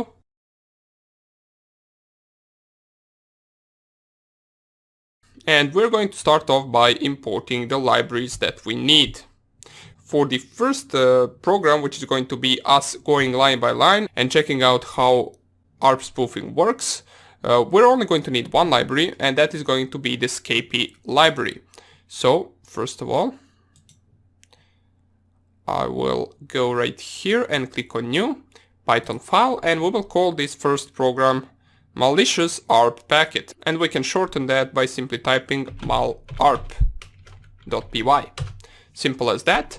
And all we need to do is type from scapy.all import and then $. And this $sign simply implicates that we are importing everything from scapy.all. But you can notice that the Scapy is actually red underlined, therefore we need to install it first. So let's open up our terminal. pip3 install Scapy. It will collect the library and in no time we should have it up and running. Here it is. If we go right here, in just a few seconds this red line will go away. Alright, so let's experiment with Scapy a little bit. So if I go and open up my terminal right here, and before we actually code anything inside of PyCharm, let us open up our terminal, zoom in our terminal, and run Scapy. Now you will notice that you can simply just run Scapy instead of Python in your terminal, and it will open a platform or a framework that allows you to only execute Scapy commands. Alright, so here it is. I will enlarge this so we can see everything better. In case you don't have Scapy installed, simply you can install it by using pip3 as we showed in PyCharm. Now, what Scapy allows us to do is it allows us to create different types of packets. For example, we have TCP packets, UDP packets, we can also create ICMP packets, and in our case, in this section, we are going to use ARP packets.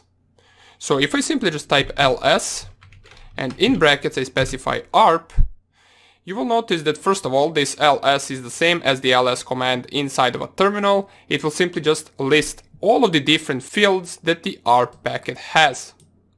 So we have all of those fields that we need to specify inside of an ARP packet before we actually try to send it. We have pdst, hwdst, psource and hwsource, and op.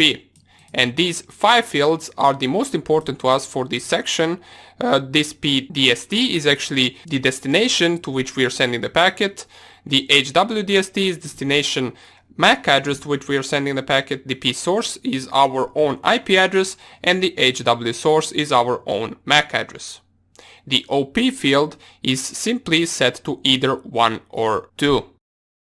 And the reason for that is because there are 2 types of ARP packets. If OP is set to 1, that means we are sending the ARP request, and if OP is set to 2, that means we are sending the ARP response. And the request is simply us asking, for example, at which MAC address and IP address is the router. And the response would be, if someone asks for our own MAC address over the broadcast, we would simply reply, hey, that IP address is at this MAC address, and that is the ARP response. Alright? But even though if you don't understand, you will understand it through the process of coding. Now, in order to create a packet inside of Scapy, we can define something like packet equals, and then ARP specifying which packet we want, and inside of the brackets we specify all of these options that we need. For example, I can simply specify p destination equals, and then let's say the IP address of my router. And if I just type packet.show, you will see all of the fields for my packet. Most of them will be set automatically. You will notice that the HW source and P source are set automatically, and this is the MAC address of our Kali Linux machine and the IP address of our Kali Linux machine. The OP is set to who has, which means this is a request. If you try to change it, for example, packet.op equals to, and then we type once again packet.show, we got changed OP value, which is now is at, so this means we are sending a response. Alright? The packet type is IPv4, and you can see the HW type is 0x1, and all of these values are set except the hardware destination, or the MAC address of the actual target that we want to get the MAC address from. Alright, so this is just a small intro to the ARP packets, and in the next video we're going to implement this in our PyCharm and send our first malicious ARP packet. Thank you for watching and take care. Bye. Welcome back. Let's see how ARP spoofing really works. Alright, so now that we imported our library, the first thing and the first step in order to actually perform the ARP spoofing is to create the malicious packet. So how can we do that? Well, first of all, we need to figure out which machines are we trying to attack. In this case, I will try to attack my Windows 10 main PC, so this environment right here. Now you can also try to attack Windows machine, but it can also be a Linux machine if you'd like. Alright, so the first thing that we need to do is to pretend that we do not know how to communicate with our target machine. Therefore, we need to find out its MAC address first. How can we do that? Well, we can simply just send an ARP request through the broadcast MAC address, which means that every machine on this local area network will receive the request and possibly send a reply. So how can we do that? Well, first of all, we need to create a packet which is going to cover the broadcast MAC address. We can set the broadcast MAC address inside of the Ether layer of the packet. So we will simply just create the Ether packet with the destination of the broadcast MAC address, which we all know to be FF, and this now we specify 6 times. Alright? Now if we go to the Scapy right here from our terminal and we type ls on the Ether packet, we can see it only has 3 fields, which is the type, the source and the destination. If I create a packet, which is going to be equal to Ether, with the destination that we just specified of the broadcast MAC address, and print packet.show, you will see that the source will automatically be set to the MAC address of my Kali Linux machine, and the type will be set as well. As we can see right here, the destination is set to the broadcast MAC address. But if we want to, we can actually add the ARP layer to this Ether layer in order to create a full packet, and that is what we're going to do. So what I'm going to do is, before even coding it in the PyCharm, I'm going to restart Scapy right here and demonstrate the creation of packet first, because we have a visuals right here, therefore we can understand it a whole lot better. Let's create a broadcast packet that we already typed in the PyCharm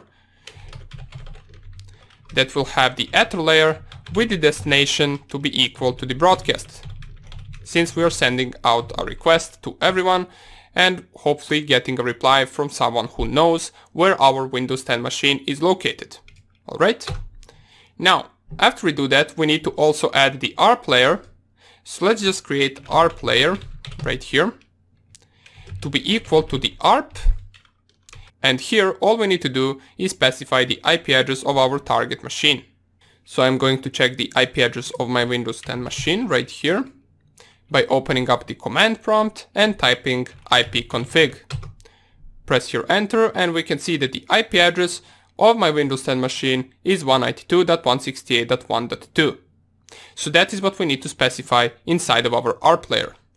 We are interested at the destination, so we will specify pdst to be equal to the IP address of Windows 10 machine. Alright, so we got that ready. Let me enlarge this a little bit more. And now if I simply just type rplayer.show, we'll have all of the fields filled automatically by default. Our IP address is there and our MAC address is there as well. The OP is also set to be an ARP request. Now, in order to actually combine these two packets, all we need to do is create another variable which will be called entire packet. And this entire packet will be equal to broadcast/ARP layer. And that is how we can combine these two packets. Let me just show you right here so you can understand it better. If I type entire packet.show, you will see right now we have two layers to our entire packet. The Ethernet layer, which we set the destination to be the broadcast MAC address, and the ARP layer, which we set the IP destination to be the IP address of our Windows 10 machine. Now we can send out this packet. Alright, so how can we do that? Well, we can use a function which is called SRP. And this function allows us to send the entire packet. We can also specify the timeout to be equal to 2 seconds, and we want to set the verbose to be equal to true. Now, this actual function will retrieve two lists.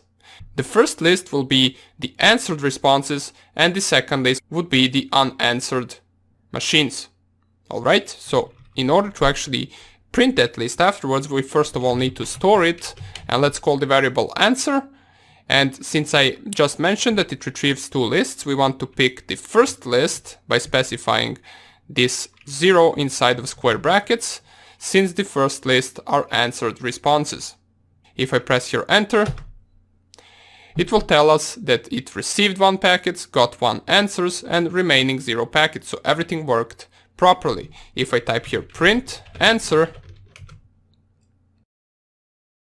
it will tell you the results, which means that we got other response. It was not a TCP answer or UDP or ICMP, it was under the other, and by other it means we got the ARP response, which is good.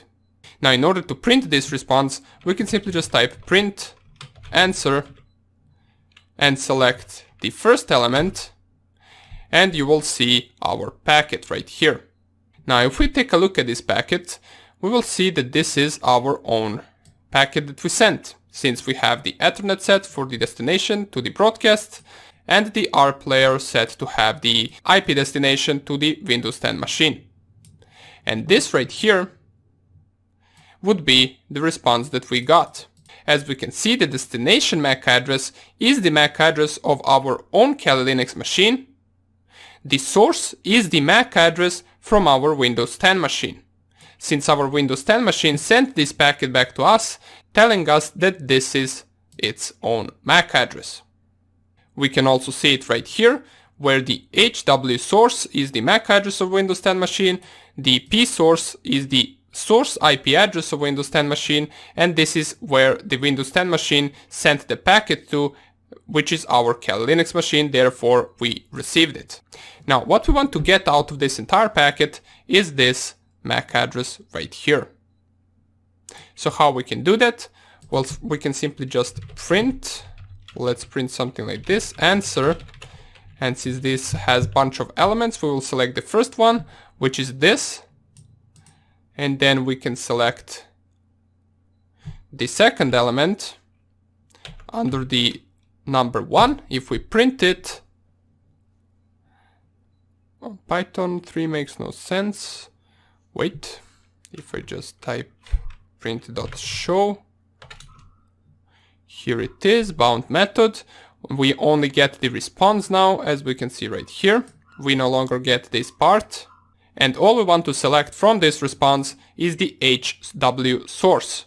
which is this right here, since this is the MAC address of the Windows 10 machine. So let's select it. If we type here target MAC address, we can set it to be equal to answer first element, which is the packet that we sent and the packet that we received. But since we only want the packet that we received, we set the second element, and that is this part right here. And from the second element, we want to get the HW source, which is the MAC address of the Windows 10 machine. If I press here enter and we print the target MAC address, we get just the MAC address of Windows 10 machine. Alright, great. How cool is that? We successfully retrieved the MAC address of Windows 10 machine by sending the ARP packet and getting the ARP response back to us. Now it is time to get to the hacking stuff. This was all just small networking. Right now we want to create a malformed or a malicious ARP packet and send it once again. How can we do that? Well, first we need to craft the packet. Alright, so we already know how to do that. Let's create a variable called packet, and this packet variable will be equal to the ARP packet. First, since this is a malicious packet, let's see what we want this packet to do. Well, we want this packet to tell the Windows 10 machine that our Kali Linux machine is a router. So it sends all of its packets to us. First of all, we need to set the OP value to be equal to 2. Since we want our ARP packet to be the ARP response, we are telling the Windows 10 machine that we are the router, we are not requesting anything. Therefore, we will set the OP to be equal to 2. The next thing we want to set is the hardware destination or the MAC address of our Windows 10 machine. And this is why we needed MAC address that we received from this packet right here. We got it in the target MAC address variable, so you can either specify the MAC address itself or you can specify target MAC address. Alright. The next thing that we need to specify is the P destination, which is the IP address to our target machine. In my case, that is 192.168.1.2. And the last thing that we need to specify is the P source. If I specify PSRC equals, here we specify the machine that we want to impersonate. In our case, we want to be the router, therefore I will specify my router's IP address, which is 192.168.1.1. In case you don't know what your router's IP address is, you can simply just go open up your terminal and type in netstat-nr. Under the gateway, you will see your router's IP address. Alright, so let's close this. Now that we have everything ready, once again we are sending the OP equals 2. Because we are saying that we are gateway, so this is a response. Let's press here enter. If I just type packet.show, here is the contents of our packet. We got everything ready to go. But before we actually send out this packet, let's see what are the ARP tables on our Windows 10 machine. So how can we do that? Well, open up your command prompt once again. I will clear the screen. And if you type ARP-A, you will see the ARP table on our Windows 10 machine. We can see that the router's IP address is at this MAC address right here. The Kali Linux IP address is at this MAC address right here. You will notice once we send the malicious packet that these two IP addresses, which is the router's IP address and the Kali Linux IP address, will have the same MAC addresses. That means that we successfully spoofed the Windows 10 machine into thinking that we are the router. And then it will send all of its packets to our MAC address instead of the router's MAC address. So let's see if this will work. In order to send this packet, we will simply just use the send function. We will specify packet and then verbose equals false, since we don't need to see anything. We send the packet and let's go to our command prompt and run the same command once again. And here it is, we successfully spoofed the Windows 10 machine. Now we got the 192.168.1.1, which is our router, and 192.168.1.4, which is Kali Linux machine, to have the same MAC address. How cool is that? we successfully spoofed the Windows 10 machine. And this is what's called the ARP spoofing. Now, if you don't run this packet in a while loop, this will most likely get reset after a few seconds or minutes. So let's see if we still have it. Yeah, it already got reset back, as you can see. The router is already set back to its own real MAC address. But if we send this once again and type the ARP-A once again, we spoof the router one more time. Okay, so we're going to see in the next video how we can do this in a while loop and how we can create a program that will automate this entire process. So thank you for watching, and I will see you in the next tutorial. Bye. Welcome back. We are ready for our final project of this section. Let's create the ARP spoofer, which will automate the entire process and run it in a while loop. Since we already did this in the previous video, in using Scapy in our terminal, we don't really need it right here. We can simply just create a new file, which we can call ARP spoofer.py. Alright. We need the same library that we imported before, so import. So we're going to import Scapy like this, import scapy.all as Scapy. We also want to import the sys library, and we want to import the time library. Alright, so these are the three libraries that we are going to need. As you can see, we have all three of them, so we don't need to install any additional libraries. Now, the first thing that we want to prompt to the user is for the target's IP address and router's IP address. Now, before we actually even code anything, let's discuss what we want this program to do. In the previous video, we showed how we actually sent a malicious packet to Windows 10 machine telling them that we are the router. Now we need to do that 2 times. So we need to send the malicious packet to Windows 10 machine telling the Windows 10 that we are the router, and we also need to send the malicious packet to the router telling the router that we are Windows 10 machine. And then we can forward the packets from one machine to another and vice versa.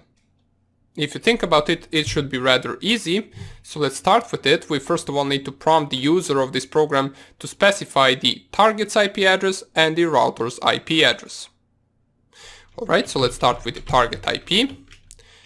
And since we imported the sys library, we can simply just specify that the target IP will be equal to the sys.argv,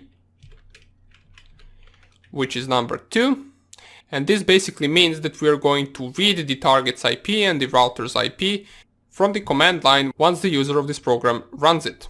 Let me just give you a quick look so you can understand it. For example, this program will be ran something like this. So Python 3 ARP spoofer .py, and then after it we would specify 192.168.1.1 and 192.168.1.2. So the first argument will be the IP address of our router, and the second argument will be the IP address from our target machine. And then we're going to read the IP addresses from the command line and store it into these variables. So the target IP will be the second parameter, or in this case the third parameter, since counting of elements starts from 0, and the 0 element is the actual name of the program. Alright, and we are left with the router IP to be equal to sys.argv first element, or the second element in this case, which will be the IP address of the router. Alright, so we're going to read these two from the command, then we're storing it right here. And the next thing that we want to do with these two information, since this is the only thing that we're going to get from the user of this program, we want to get the MAC addresses for these two targets. So how can we do that? Well, let's simply specify another variable called target MAC, and that variable will be equal to get MAC address from the target's IP. Then you will see that this is red underlined. That means this function does not exist. Therefore, we are going to have to code it. and don't worry about it. We already kind of coded this function in the previous video. Once we saw the process of getting the MAC address of our Windows 10 machine, all we need to do is the exact same thing, just now we need to do it with both Windows 10 machine and the router. So let's type it right here, router MAC equals get MAC address from the router's IP.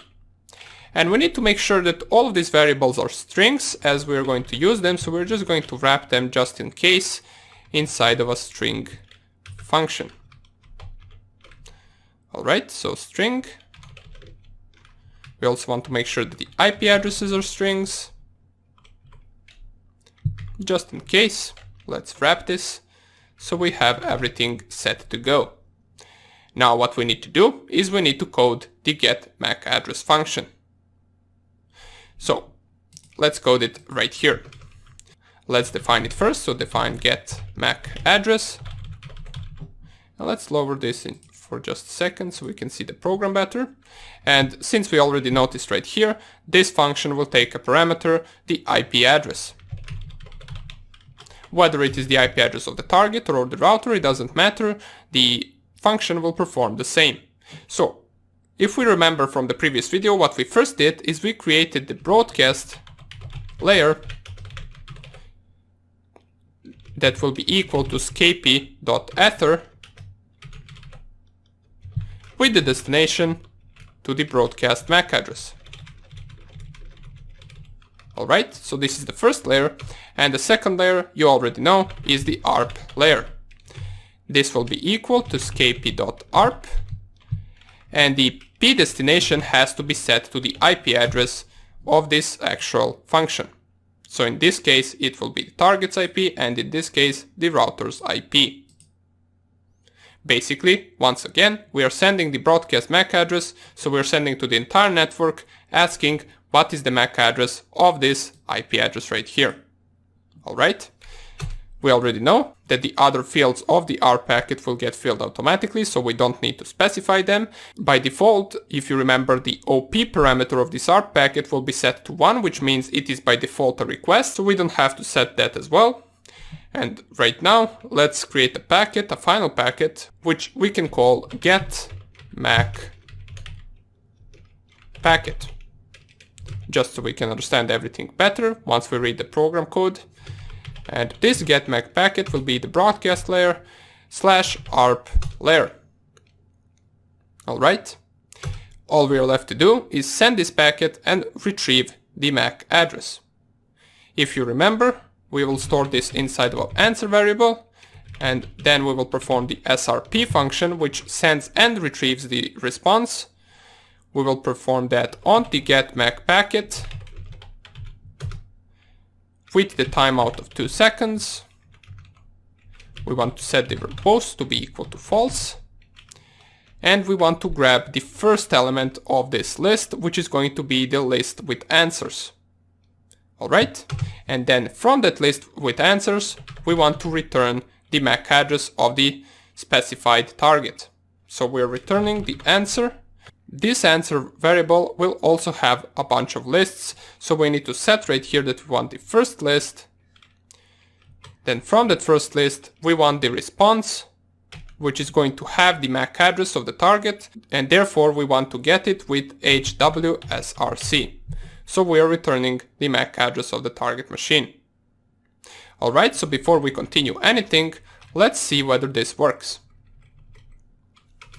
At the end, we're going to print the router MAC, and we want to print the target MAC. So let's run the program. We already know that we have to run it like this. So keep in mind that you do not reverse these two IP addresses. The first IP address that should go is the router's IP, which we can see right here, since this is the element 2 and this is the element 3. And the second argument is the target's IP. So if I run this, we get both of the MAC addresses printed out at the screen. So we successfully get the MAC addresses to our router and target machine. Good. In the next video, we can code the spoof part, which is going to actually send a malicious packet and create ARP spoofing between these two targets. So thank you for watching this lecture, and I will see you in the next video. Bye. Welcome back. So for now on, half of the program is done. Good. We managed to get MAC addresses from our target and our router. Now it's time to actually perform the hacking stuff and spoof these two targets. Alright, so let's do it. Now that we got the MAC addresses, let's see what's the next step. First of all, I'm going to delete these two print statements as we don't really need them at the moment. Lower this. And now, if you remember, we need to enter a while loop in order for our spoofing to last longer. So what we are going to do is I'm going to type the try and except statement right here. And in this try statement, we will simply just try to spoof the targets. So while true, we want to spoof. And we will see in just a second what parameters will this spoof function take. And in the accept statement, we want to accept keyboard interruption. And the reason why we're specifying the keyboard interrupt is because if you take a closer look, this is a while true loop.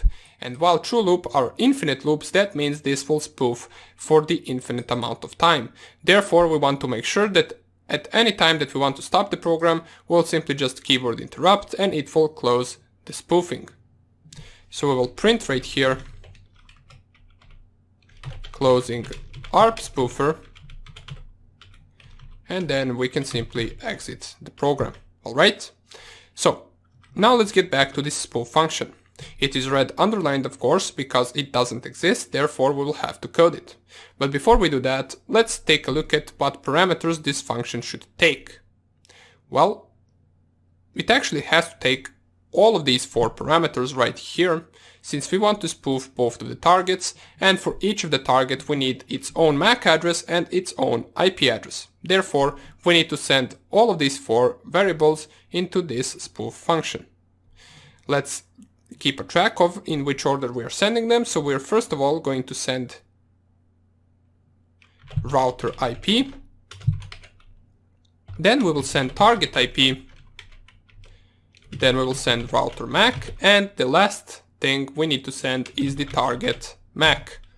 So we are sending these 4 variables, and right here we will code the function itself. And keep in mind that we need to specify the exact same order of these variables so we don't get error when running the program. The next one is target IP. After it comes the router MAC.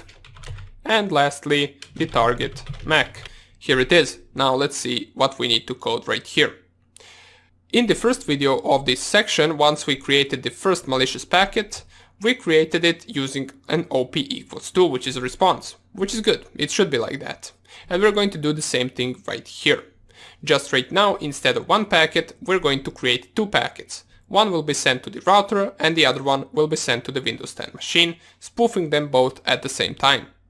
So let's create a variable which will be called packet1. The packet1 will be a packet that we will determine to go to the router. So how can we do that? Well, we'll simply create scapy.arp packet as usual. We send the OP to be equal to 2, since this is a response. And in order to navigate this packet to router, we simply send the hardware destination to be equal to router MAC. We also need to send the P destination to be equal to router IP. Right here. And another thing that we need is going to be the P source. Now, before I actually type this P source, I will create packet2, which is going to be navigated to the Windows 10 machine, or to your own target machine, which is not router. OP has to be equal to 2. Hardware destination has to be equal to target MAC, and the P destination has to be equal to target IP. And the P source, once again, we're going to leave empty right here. And the reason why we are leaving it empty, what do you think? What should be the P source or the packet source in the first packet? Keep in mind that the P source is the IP address of the machine that is sending this packet. So in our case, that will be the IP address of the Kali Linux machine. But we're not going to specify the IP address of the Kali Linux machine because then it would just be a regular packet. We want to create a malicious packet that will be able to spoof the connection. So what we need to specify right here is the target's IP. We want to send this packet to the router and make it seem as it came from the Windows 10 machine. The same thing goes with the packet 2. We want to send this packet to the Windows 10 machine and make it seem like it came from the router. Therefore, in the packet 2, we are specifying router IP. Simple as that. All we are left to do right now is send these two packets. So how can we do that? Well, using the send function, so skp.send, we will first send packet 1, and then skp.send packet 2. Alright, simple as that, and our program is almost done. All we are left to add is right here under the while true loop, below the spoof function, we want to add a small timeout, so it doesn't spoof too fast. We want to add time.sleep. Let's sleep for 2 seconds between each and every packet that we send. So we will send the ARP response, the malicious ARP response, every 2 seconds, and we will keep the ARP tables updated with the incorrect MAC addresses to the router and Windows 10 machine. So our program should be finished now. Let's test it and see how it works. If I open up my terminal right here, clear the screen and type Python ARP spoofer, and then I specify 192.168.1.1. So first goes the router's IP address, and then 192.168.1.2. This is the Windows 10 IP address. Before we run it, let's check once again the ARP tables of this target machine. Let's also open a browser so we can see that we can connect to the internet. Okay, so here is the browser, and every time we actually open this browser, our connection goes through the router through this MAC address, and then it retrieves this page back to us. And right now we're going to try to make this browser open the page while going through our Kali Linux machine. So let's run the program. It will print right here, sent 1 packet. These are the packets that are being sent each and every 2 seconds, as we specified right here. Now let's check the ARP tables on our Windows 10 machine. And we can see we successfully spoofed the MAC address of the router. Now the Windows 10 machine thinks that the router is our Kali Linux machine and sends all the packets to us. Same goes with the router. The router is also spoofed and sends all the packets that should go to the Windows 10 machine to our Kali Linux machine. Now, if we try to go and open some page, I clicked on a random website, you will notice that it will load pretty long. Matter of fact, in just a few seconds, it will say that the actual connection cannot be established and it will not open this page. Now, why is that? Well, let me click X right here. If I close this program right here, there is one thing that we forgot to do. We successfully spoofed both of the targets, but now we performed more of something like a DOS attack on both of these targets, as they cannot connect to the internet anymore. That is because we are not forwarding packets from one target to another. In order to be able to forward the packets, we need to run the command inside of our terminal, which is echo 1, and then these 2 arrows to right, at this location, so /proc, /sys, /net, /IPv4, and /IP forward. Press here enter, and if I run the program once again, and try to load the website, now it loads successfully. We can load every website that we want. If we want to, we can also go to facebook.com.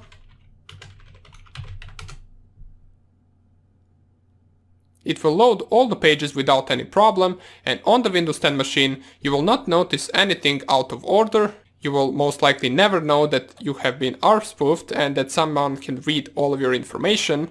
The only way that you can actually notice that is to simply just go to your command prompt and type the command arp-a, and you notice that two different IP addresses have same MAC address.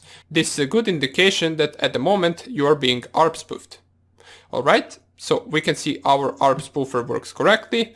Now all the packets are going through our own machine and we can read them if we want to, but more about that in the later sections. When we code our own password sniffer, then we're going to combine our ARP spoofer right here with the password sniffer, and we're going to see how these two tools will combine in order for us to sniff the passwords that someone types in their browser.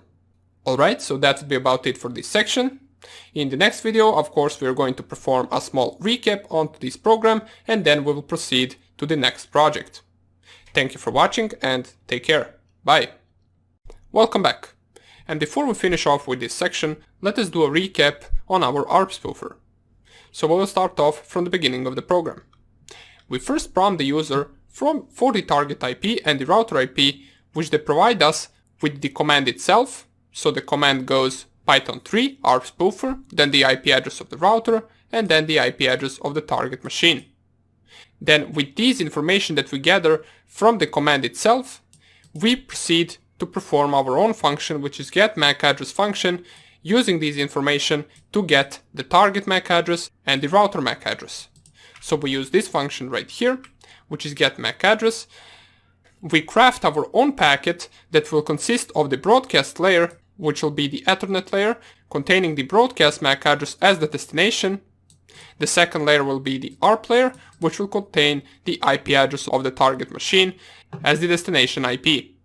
Then we craft that packet by adding both of these layers together, and then we send the packet. From the response of the packet, we gather the MAC address of that machine. Right after we do that for both the target MAC and the router MAC address, then we proceed to go into the while true loop or the infinite loop, which will perform the spoof function every 2 seconds. So at every 2 seconds, this function right here will get executed. And what this function does is it creates two different malformed or malicious packets, which one of them, the first one, spoofs the router, while the second one spoofs the target machine.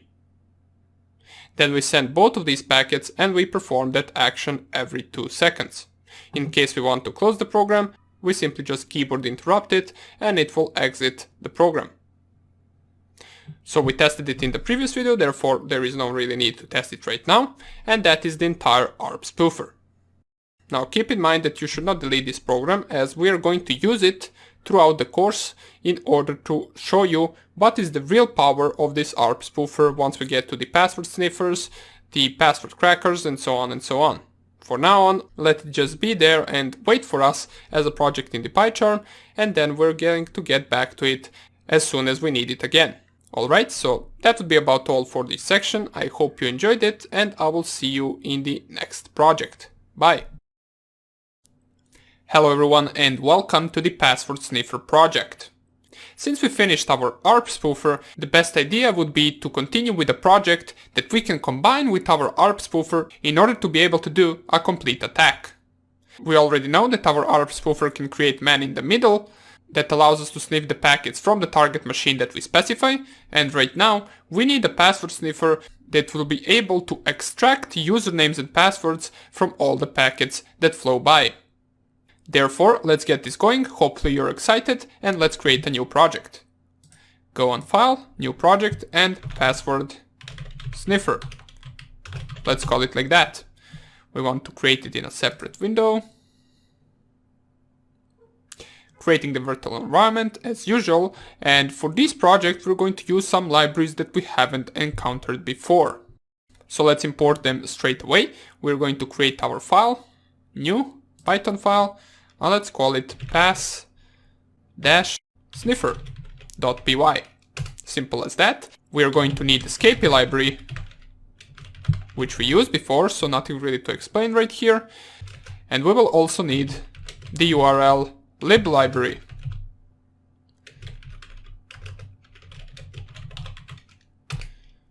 Alright, and the third library that we're going to need is going to be the RE or the regex library. And the regex library is something that we're going to need in order to extract the usernames and passwords from the entire packet. Alright? Now, our program will have two different functions. One of the functions will parse the packets that we sniff, and the second function will try to extract the username and password from those packets. But before we do any of that, and before we code those two functions, we first of all need to start sniffing for the packets. Now let's imagine that our ARP spoofer is running. So what we will want to do is we will want to try to sniff those packets, and this sniff function is something that exists in Scapy, so we don't really need to code it. We simply just specify sniff, and it will gather all the packets on the specified interface. Sounds good, right? So since I said that it will gather the packets on a specified interface, therefore we need to specify the interface. We will select the iFace to be equal to iFace, and we can code up here iFace to be equal to your interface. In my case, that is ETH0. Now, in order to check out what is the name of your interface, you simply just open up your terminal and you can type ifconfig. The interface is the name right here. Since I'm using Ethernet cable on Kali Linux, and this is the actual interface which I am using to connect to the internet, I will specify this name inside of my program. If you are, for example, using a wireless adapter, you don't want to specify this interface, you want to specify the wireless adapter which you are using to connect to the internet. If you are simply just connecting over the Ethernet cable like me, feel free to specify the Ethernet interface. Alright, simple as that. Let's close this. Now that we got that out of the way, let's continue with our sniff function. The next parameter is going to be prn, which simply means whatever we specify after the equal sign, that function will be used in order to parse the packets that we sniffed using this sniff function. So we're going to create later on a function called packet parser. And the third parameter and last parameter is going to be store to be equal to 0. So we don't want to store anything, we don't want to save it anywhere, we simply just want it to flow by. Alright, so as I mentioned before, there are two functions that we are going to need. The first one will be the packet parser, which we use to parse the packets from our sniff function, as we can see right here. So packet parser. This packet parser will take one parameter, which will be the packet itself, or we can simply type it like this, packet. And the second function would be define get login pass. And this function will also take a parameter, which will be, well, for now on we're going to leave it without the parameter, and we're going to add it later on. We created these two functions, all we're left to do is run the code inside them. But let's not get ahead, we're just going to leave them for this video, and right here we're going to add the except statement, of course keyboard interrupt. If we interrupt the keyboard, then we can print, for example, exiting, and we can then sys, or we can simply just exit the program since we don't have the sys library imported. And one more thing before we finish off with this video is that we need to install the Scapy library. We know how to do that, pip3 install Scapy. And after this downloads, we should be good to go, and we should be ready to code these two functions in the next few videos. So thank you for watching this introductory video on Password Sniffer, and I will see you in the next lecture. Bye! Welcome back. Let's continue with our Password Sniffer. So the first function out of these two, which we mentioned that we're going to need, is this one. We want to first of all parse the packets and filter them, should I say. So we want to filter for the specific packets that might contain the username and password, and then only after this is done, we're going to paste the content of those packets into this get login password function, and in this function we're going to extract the username and password. Alright, so let's start off with the packet parser. First thing that we need to specify right here is we need to check for whether this packet has the TCP layer. Now, we can simply just do that if we specify if packet.hasLayer, and this is a function that exists in Scapy. We simply specify in the brackets which layer we want to look for, in our case TCP. Alright? So if packet has this layer, then we're going to filter it forward. there is another layer that it should have, and that is packet.hasLayer raw. And this raw layer is just a sublayer of the TCP layer. So if there is a raw layer, there is for sure going to be a TCP layer. Well, in most cases. Now, another thing that we want to specify right here is if it also has the IP layer. Now, if these three statements are satisfied, then that is the packet that we are looking for. So we're going to type right here, 2 dots.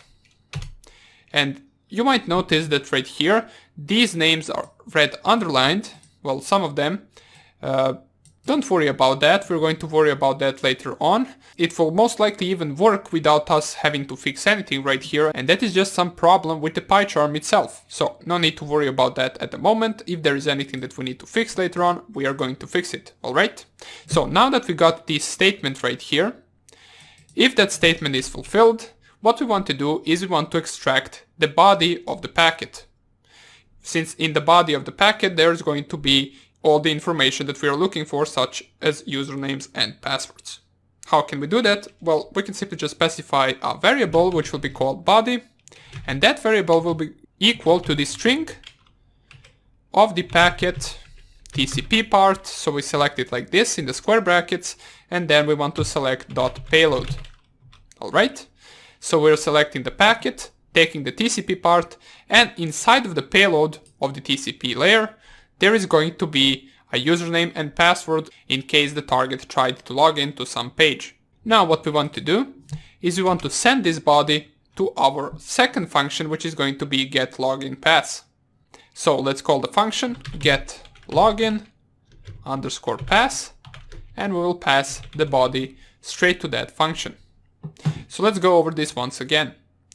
We sniff on our interface, which is ETH0, then we check for each and every packet if it has layer TCP, if it has layer raw, and if it has layer IP. If all of these three conditions are met, then we select the body variable to be equal to the payload of the TCP layer. Once we select that, we send this body to our second function, which is getLoginPass. Now inside of this function, what we need to do is we first of all need to select two different variables. First one is going to be user to be equal to none, and password to be equal to none.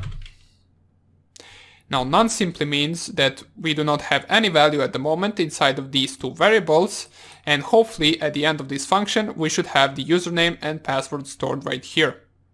So let's end our tutorial here, and we are going to continue in the next lecture with the coding of our two functions. Take care, bye. Welcome back. This is our third tutorial to our password sniffer. And you might notice that I added something right here that we didn't have in the previous video. And those are these two lists. So I added the users fields and the passwords fields. These two lists are going to help us to find for the usernames and passwords inside of the body that we paste to this function. So right here, now that I mentioned body, I will paste it straight away, since in our packet parser function we do call it as a parameter. Alright? So we're going to check for each and every element from this list if it is located inside of this body, and if it is, we're going to print the username and the password. Now for you don't really have to type all of this if you don't want. You can go to the resources of this project or at the end of this section and download this program and simply just copy and paste these two fields. Alright? So let's get straight into the coding. Now that we have these two fields for all the possible names for the usernames and the passwords, what we can do is we can iterate over each and every element. So for example, let's go over the user fields first. So for login, in user fields,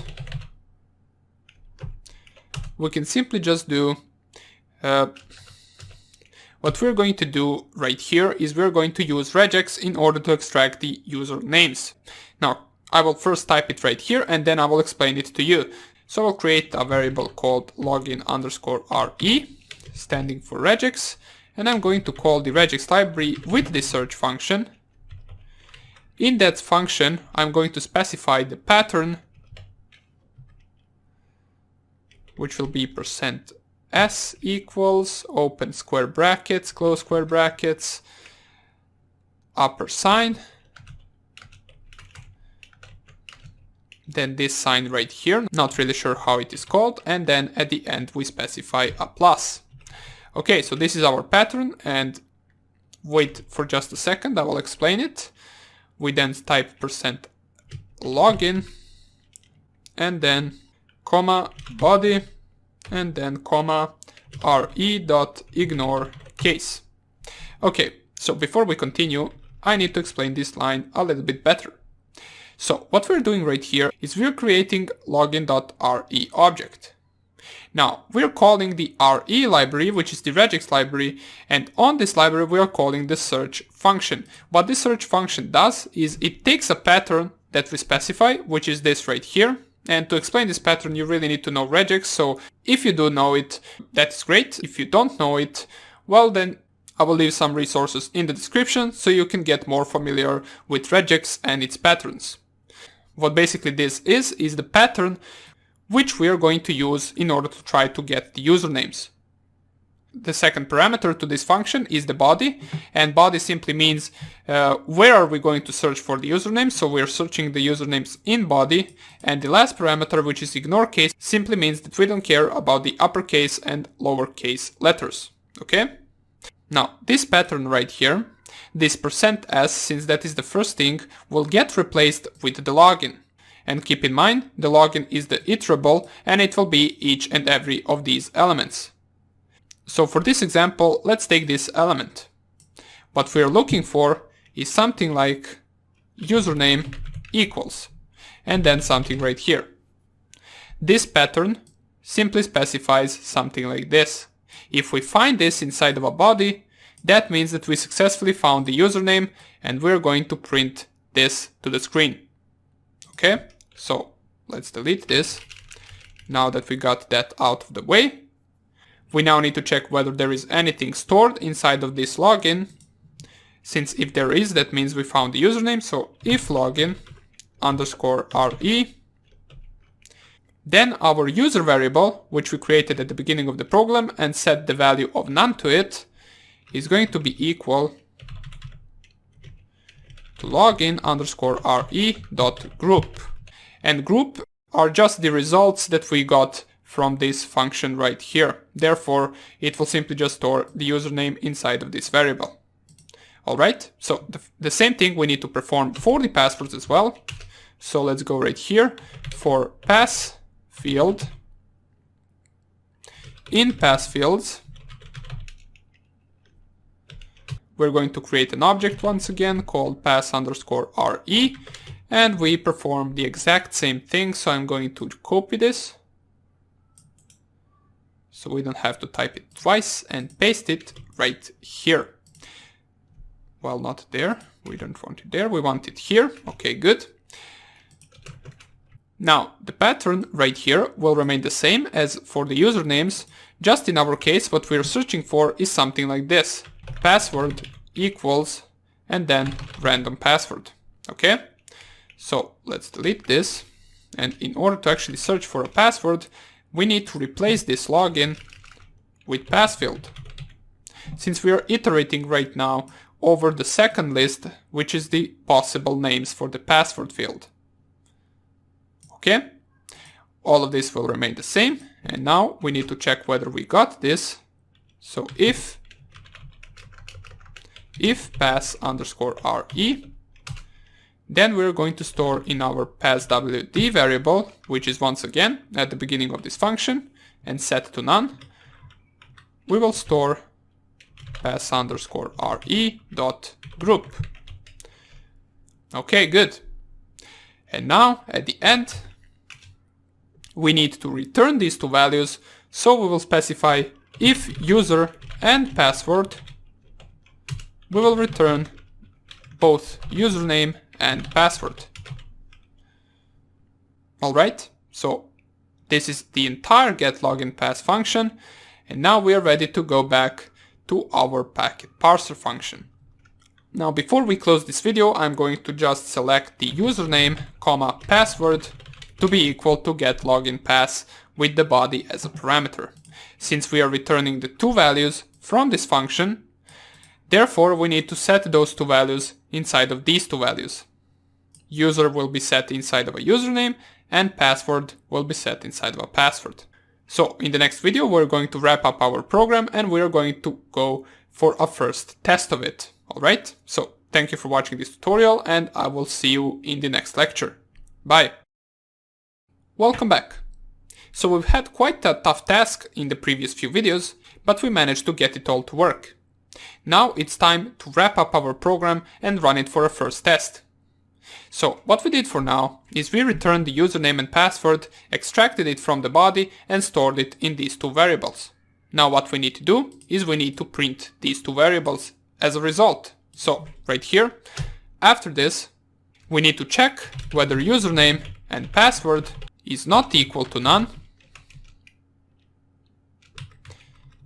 Oops, seems like we cannot specify two of these variables, so we need to delete this. What we are going to do instead is we are going to store this inside of one variable. Let's call it like this.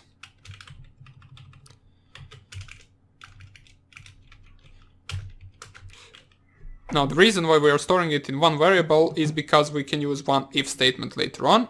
Even though we are returning two values, this will both be stored inside of a user pass, just as two different elements. Alright, so after that we can check whether if user_pass is not equal to none.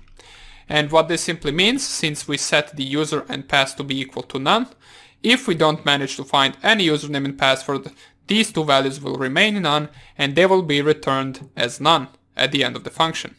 Therefore, right here we are checking if user and password is not equal to none and we specify that with this exclamation mark and equal sign. Then what we want to print is parse.unquote, and this is just a way for us to print these two values, so parse.unquote, and we will select the first element of the user pass and we need to select the second element, which would be the password as well. So parse.unquote user_pass and the second element. Okay, so once again, if these two values are not equal to none, we will print the username and password. In any other case, and by in any other case I mean if we encounter any other packet that doesn't satisfy these three statements right here, we're going to simply pass and let that packet go, since it will probably not store any username or any password. Alright, so this should be the entire program. Here it is, let's see how it runs. If I open up the terminal, clear the screen and run it,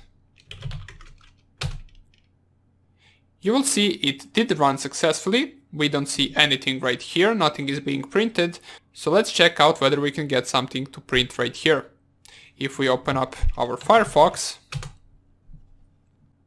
and I simply go to the 192.168.1.1, which is my router's login page, and I go, for example, type hello as a username and world as a password and click on login,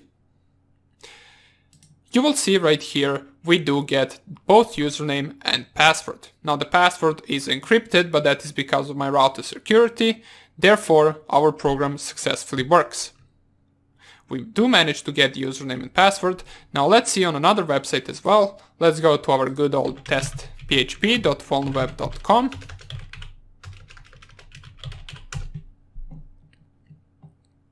Here, if you go on the sign up, we will have a page where it will ask us for the username and password.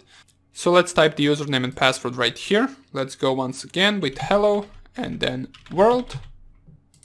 Click on login. And we get both hello and both world in our terminal right here. So our program works correctly.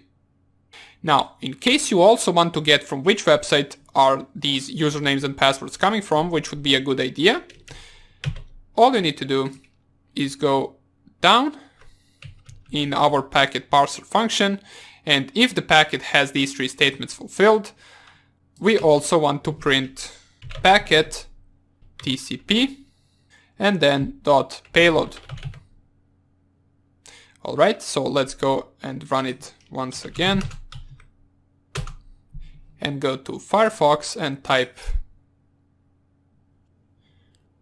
Oh, never mind, we will be printing a whole lot more packets than we need, so this actual statement should go here and not here. So we only want to print it if the user and pass is not equal to none. So let's go once again and print it. Now once we reload, we are not getting any random packets, so let's type right here admin and password will be password. Click on OK. We get the username to be admin and the password to be password, and we also get the entire packet above. So now we can see that the login is coming from this website. We also see a bunch of other different information which could be useful to us, but for now on we're only interested in this host information and in these two values, which are username and password. Alright, now that we are sure that our program works and that we can sniff usernames and passwords on different websites, and by the way, keep in mind this will only work on HTTP websites. If you want to sniff the information and passwords over the HTTPS websites, you will also need to run SSL strip on the side. And that will only work for the SSL connections and not for the TLS encryption. Alright? But let's put that on the side. In the next video, we can combine it with our ARP spoofer and see how we can sniff the usernames and passwords on a different machine. The same way we did right now in Kali Linux, just we're going to try to sniff the usernames and passwords on Windows 10 machine. So, thank you for watching this lecture, and I will see you in the next video. Bye! Welcome back. And this is the first video where we're going to test two of our tools together. We're going to test our password sniffer that we coded in this project, and we're going to combine it with our ARP spoofer that we created in the previous section. So, let's see how that will go. First, what we need to do is open up our terminal, and I will go onto the actions and split terminal horizontally. So we will have two of these screens right here. In the first screen, I will navigate to PyCharm, and I will navigate to the password sniffer project. And in the second screen, I will navigate once again to PyCharm and to ARP spoofer project. Alright? So, if I type ls in the ARP spoofer, you will remember that our ARP spoofer code requires us to specify the target IP address and the router's IP address as two arguments to the command. So, let's run the ARP spoofer right away. I will type python 3 ARP spoofer 192.168.1.1, and the IP address of my Windows 10 machine is 192.168.1.2. Run this, and this will start working. As we can see, it is not closing, it is sending 2 packets every 2 seconds. If we want to check whether it worked, we can simply just go to the CMD or the command prompt in Windows and type arp-a, and we will see that both of the Kali Linux and router have the same MAC address. Therefore, our ARP spoofing worked. Now, let's see how this will help us to actually sniff the password on Windows 10 machine. Now, if I go to my password sniffer and I simply just run it, so python 3 password sniffer, as we can see, it seems to work correctly. All we are left to do right now is go on Windows 10 to Google Chrome or any search engine that you're using. Wait for it to open up, and once it opens up, let's first of all go to my router right here. Whoops, it will not connect, because you remember we forgot one thing, so let us just close our ARP spoofer for a second. We actually have to forward our packets first, so let's do that with the command echo1, 2 arrows to the right, /proc, /sys, /net, /IPv4, and /IP_forward. Once we do that, we can run our ARP spoofer once again.